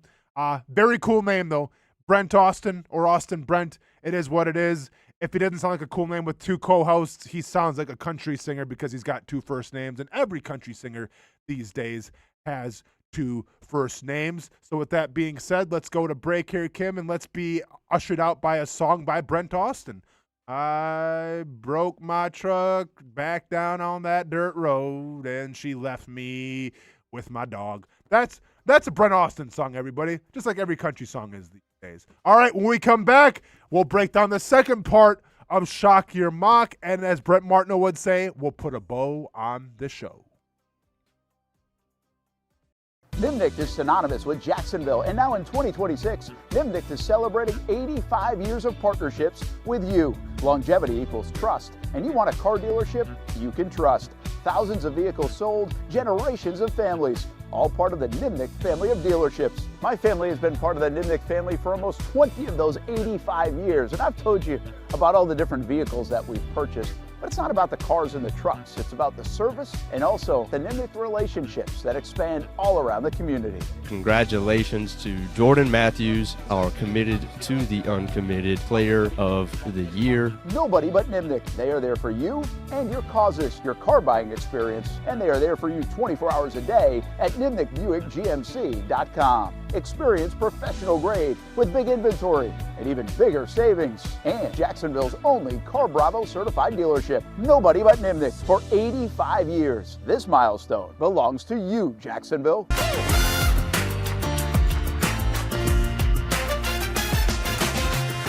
Empower a future, inspire a dream. It's a bold but simple mission for the Jacksonville Police Athletic League known as Jax Pal. Help the next generation of kids in Jacksonville shape a brighter future.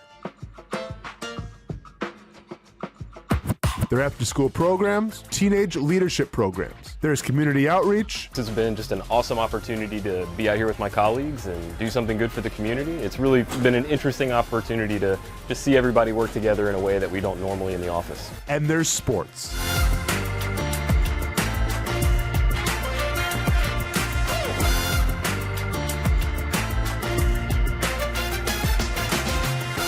There are also ways you can help the next generation with a donation of any kind. Just visit jaxpal.org to get more information. Empower a future, inspire a dream with Jax Pal.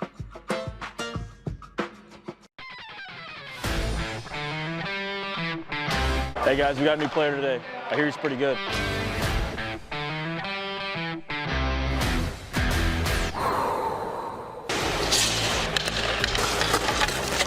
Heard this guy played in the NFL. I think he's an MMA fighter. I've actually been on his show, the Brent and Austen show. Football and fighting, that's the easy part. Let's see if I still have it on the ice.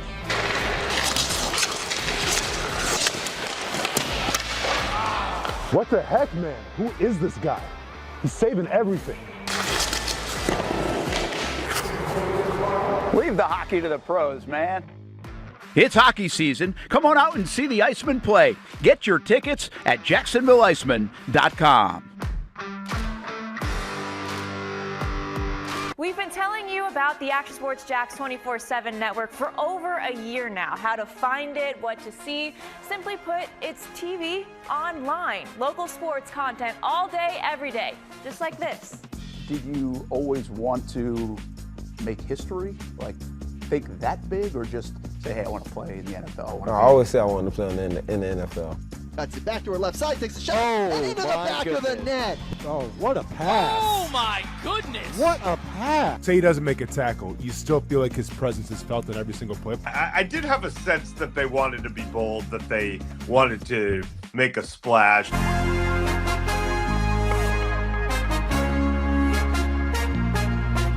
It's content you won't find on TV. Find it on ActionSportsJax.com and just sit back and watch local sports all day on the Action Sports Jax 24/7 network. Most of us know how to throw.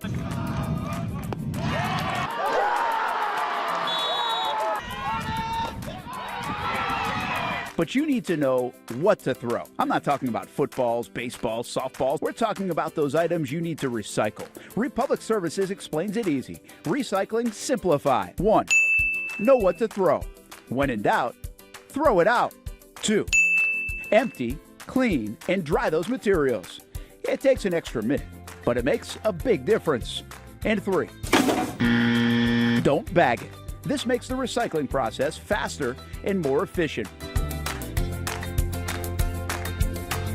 This is a look at the Republic Services North Florida Recycling Center. You can make this process even more efficient. By utilizing those 3 steps, Republic Services can help you become a better recycler in your home. Learn more at recyclingsimplified.com. Welcome back to the Brent and Austen Show, streaming on the Action Sports Jax 24/7 network. Welcome back to the Brent and Austen Show. I'm Austen Lane. Kim Possible pushing all the right buttons. Brent Martineau at Augusta right now. Got a lot to get in the last 20 or so minutes of the show. Got to do the second part of Shock Your Mock. But before we get to that, Brent has shared with us a little video from, I believe, Augusta. So what, Kim? I'm sorry. Oh yeah, you're all good, Kim. I mean, I'll set it up here. Ready. It's fine. So he's given us a talker a little bit, maybe like a little preview of what to expect. I have no idea what it is, but since it's his Masters week, and since Brent Martineau writes the checks, I'm going to appease what he sends me, and we're gonna play it. So Kim, I think we got that in the drive. You ready to roll? Yep. So is this Brent and Stewart or just Brent? Looks like Stewart. All right, so I think we got Brent and Stewart here from the Masters, maybe breaking some stuff down. Let's see what we got.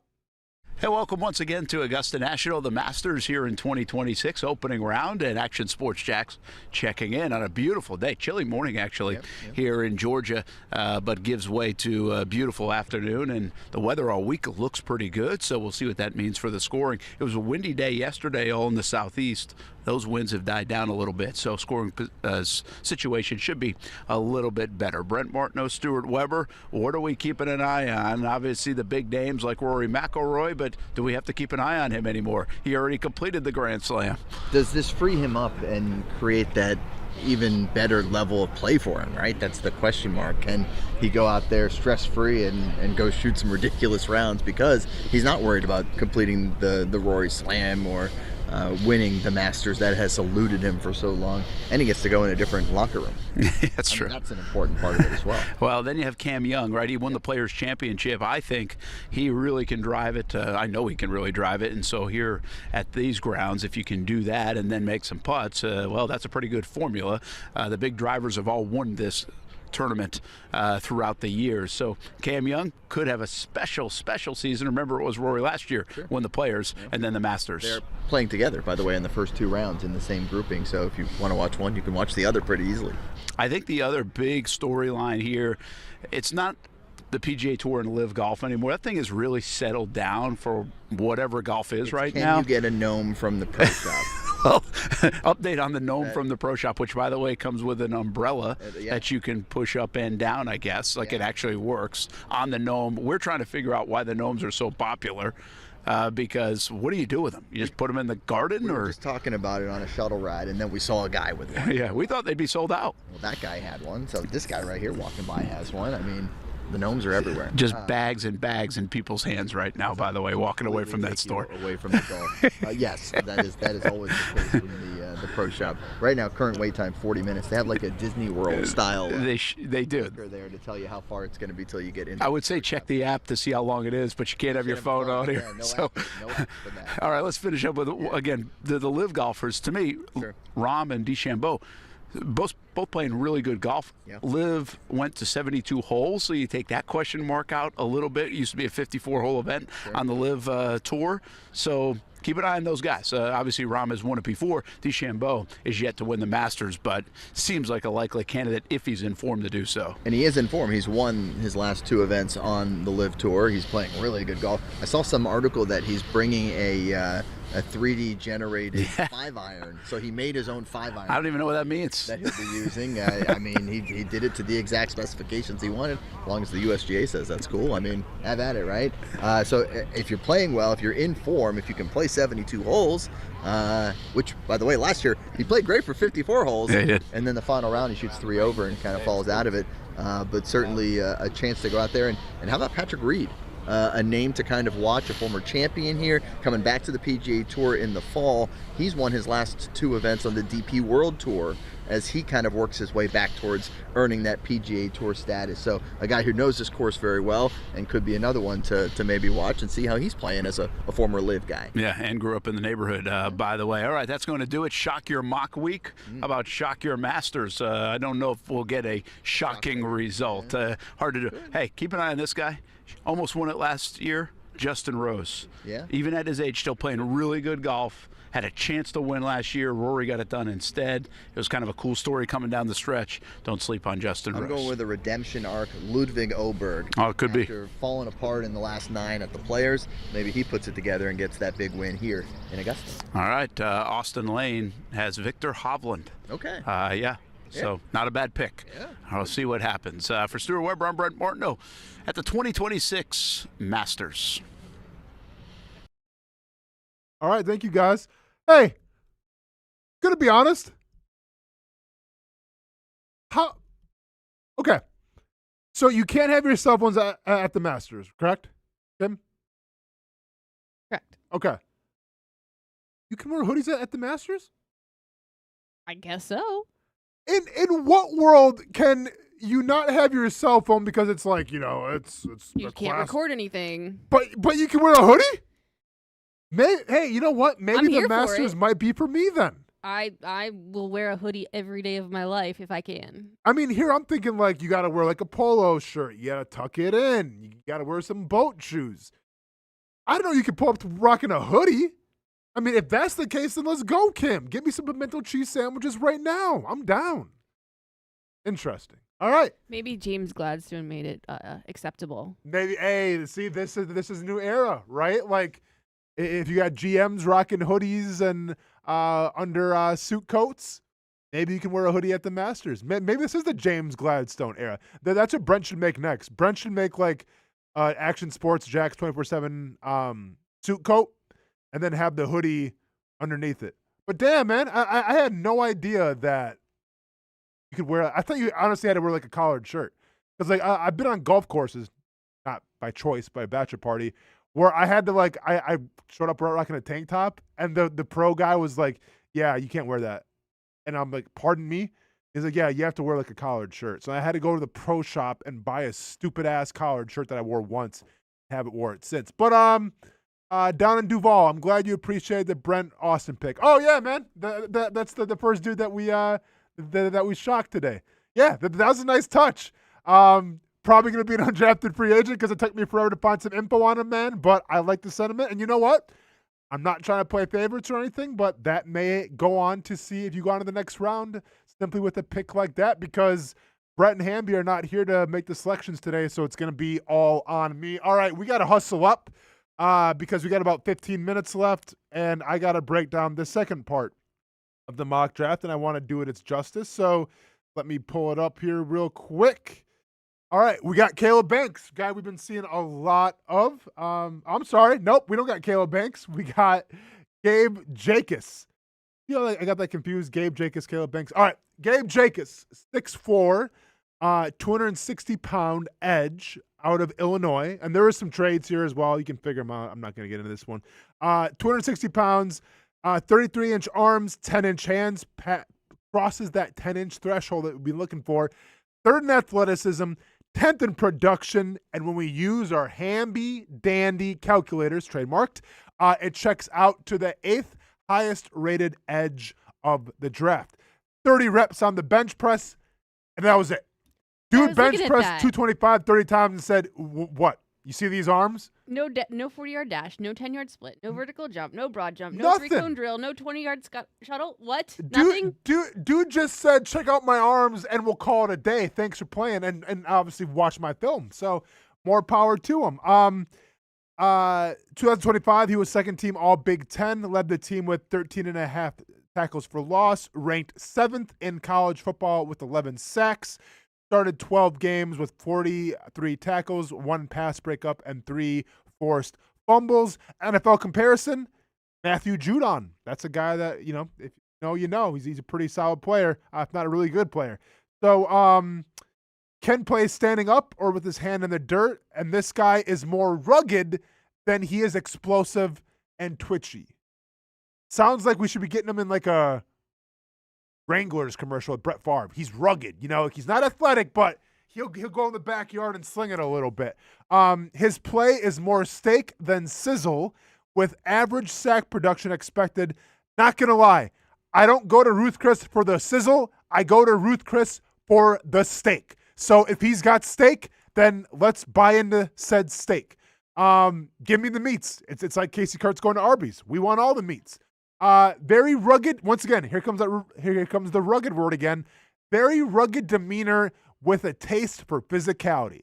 This guy is the Jeep Gladiator with the trail package of the NFL Combine. Power to treat tight ends who line up against him shabbily. Kim, what does shabbily mean? I don't know. Is that a word? Shabbilly. Either the scouts are falling asleep behind the AI buttons or they just invented a new word, because his power to treat tight ends who line up against him shabbily. Take it for what you want. All right. Got it here. To act, appear, or be treated in a mean, unfair, or depicted manner.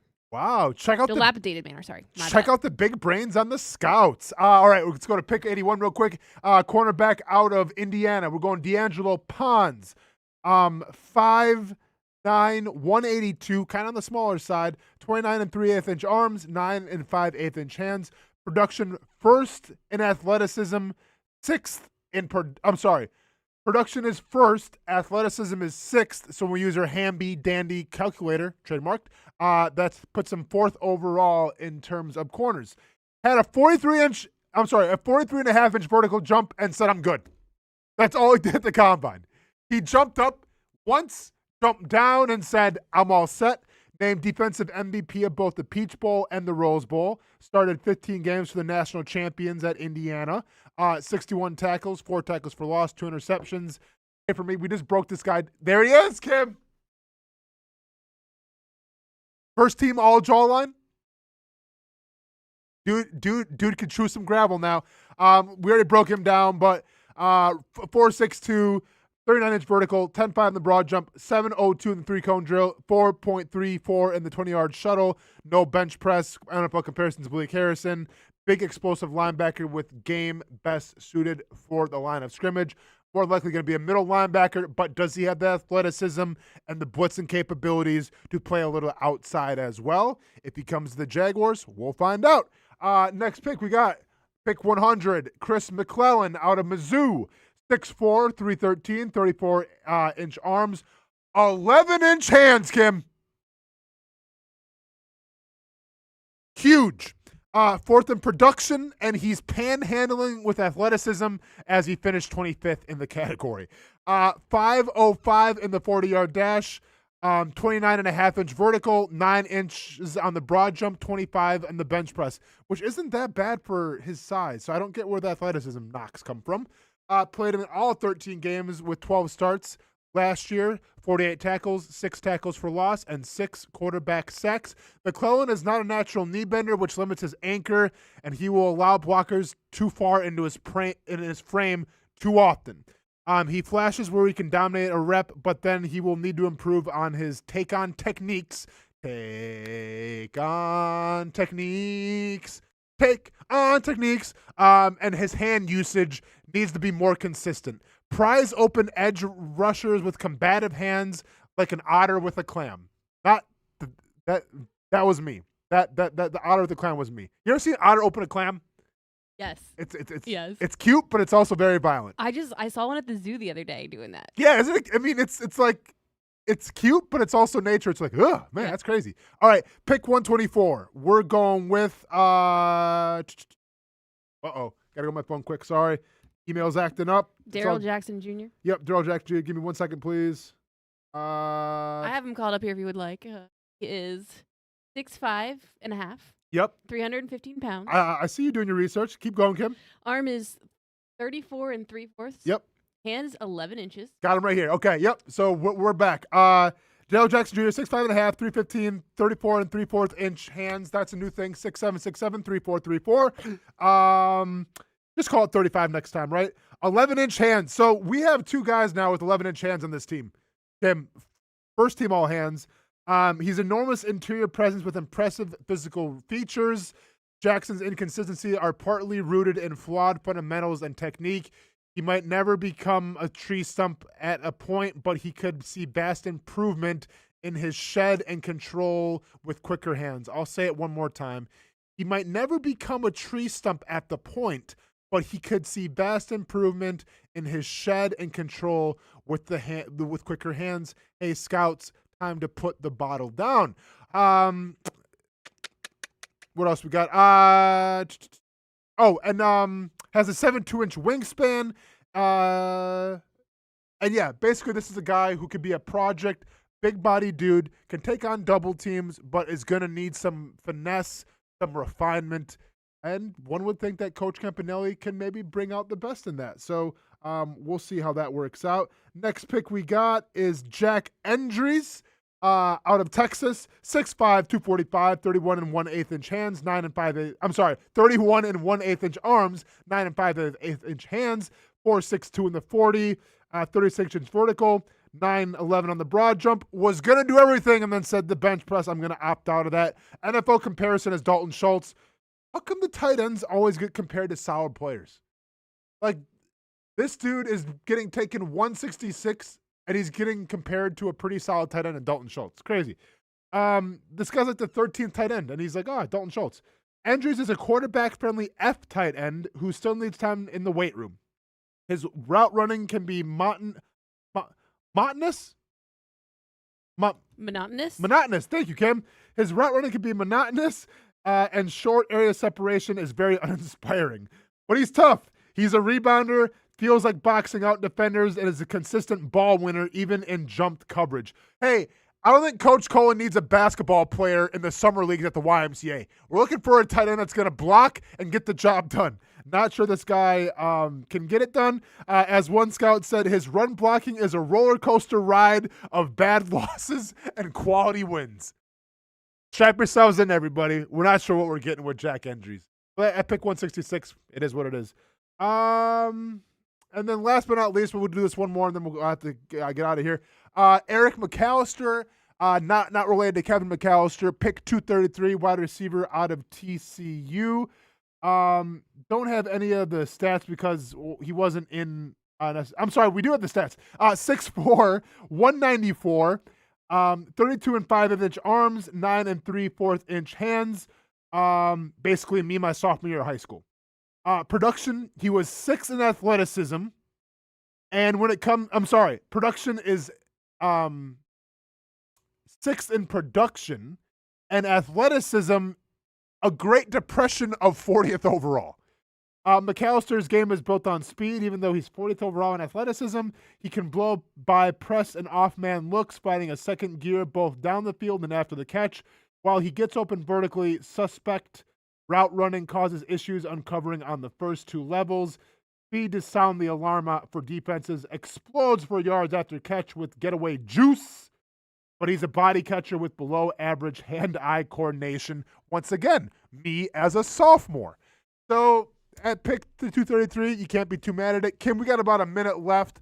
Let me go and pick a winner real quick. You know, these guys both addressed a lot of needs.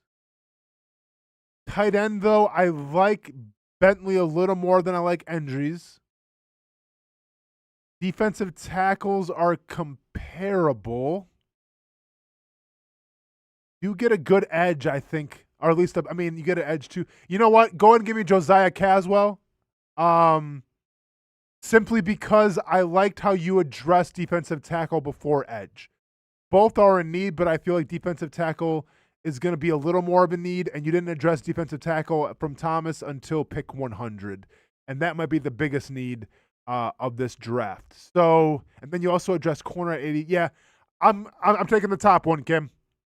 So Brent Austin, welcome to the Shock Your Mock, whatever, quarterfinals, whatever you want to call it. Can't wait to break him down again with Brent's here as well. Kim, anything else you want to add? We did it. We did it. I don't know how we did. I am sweating. My heart rate right now is at probably like 100, trying to get through this by myself. But, hey, we got it done. Brent Martineau, I think she'll be back in studio tomorrow. Do we have Hamby tomorrow, Kim? Are you back in studio tomorrow? I think it's Hamby, and I don't think Brent's here tomorrow. But you have Hamby. Okay, well, I'll have Hamby to hold. To what? You want to join the show, too, so we make sure we hit all the buttons and everything on time? You going to hold Hamby's hand? Maybe. We'll see. Yeah, I'll have to hold his hand through it, making sure he's doing his job. Kim, maybe you could come in and try to kind of show him how it's done, huh? With that being said, though, that's all we got for today. For Brent Martineau and Stuart Weber in Augusta, I'm Austen Lane. Kim pushing all the right buttons. Thanks for your help today, Kim. Went with the righty. She got the job done. She earns the save. I'm Austen Lane. Y'all stay safe, stay casual. We'll check y'all out tomorrow. Peace.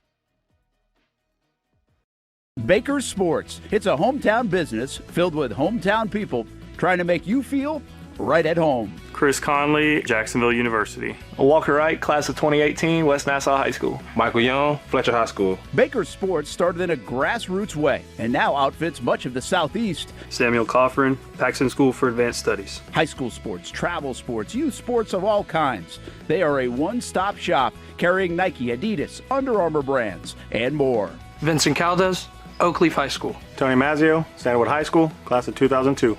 Whether it's sports teams on the field or it's your team in the workplace, like our Action Sports Jacks team, and community events like the Dream 18 Golf Tournament, and many others. Cole Tilley, Hilliard High School. Reagan Webb, Eagles View Academy. Look good, feel good, play good with Baker Sports. Custom sports apparel since 1997. Shop with the hometown team at bakersport.com. I'm Action Sports Jack's Stuart Weber. Join me and the Crohn's and Colitis Foundation for Jacksonville Take Steps at Memorial Park April 18th. This event is dedicated to finding cures and raising awareness for digestive diseases. Register now at actionnewsjacks.com.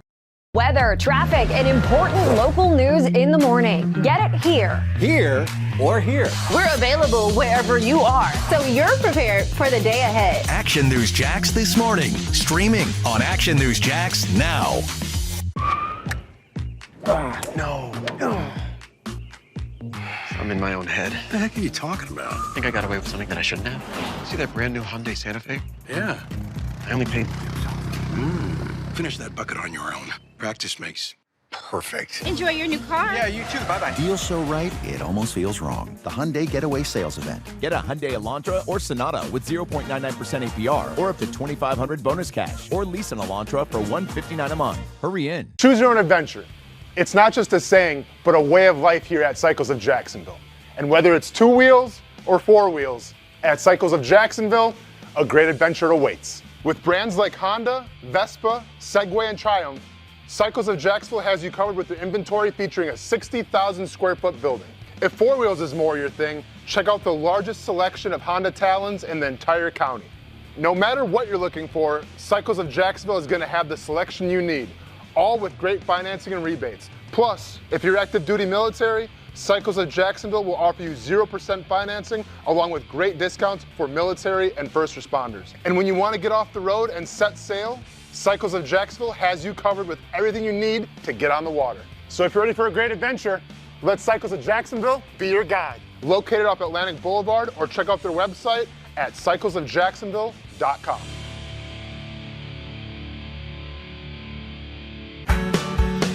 People helping people. It's at the core of what Alive Credit Union is all about, and it's been that way for over 70 years. From the start in 1954 to today, the mission remains to inspire financial wellness and give you a financially fit lifestyle. Alive Credit Union and its employees are committed to not only serving their valued members, but also our community here in Northeast Florida. I had a chance to see that commitment firsthand as Alive partnered with our Action Sports Jacks 24/7 team to bring you Armada men's and women's soccer broadcasts. Inside the 18, it is a shot, and it's a goal! Chloe Chivers! And that connection to the community continues with Alive Credit Union's support of the Police Athletic League of Jacksonville. Alive Credit Union's commitment to our community also involves serving the financial needs of all first responders through the recent merger partnership with City and Police Federal Credit Union. Join the community and become a member of Alive Credit Union today. Find out the many ways you can be inspired in financial wellness at alivecu.coop.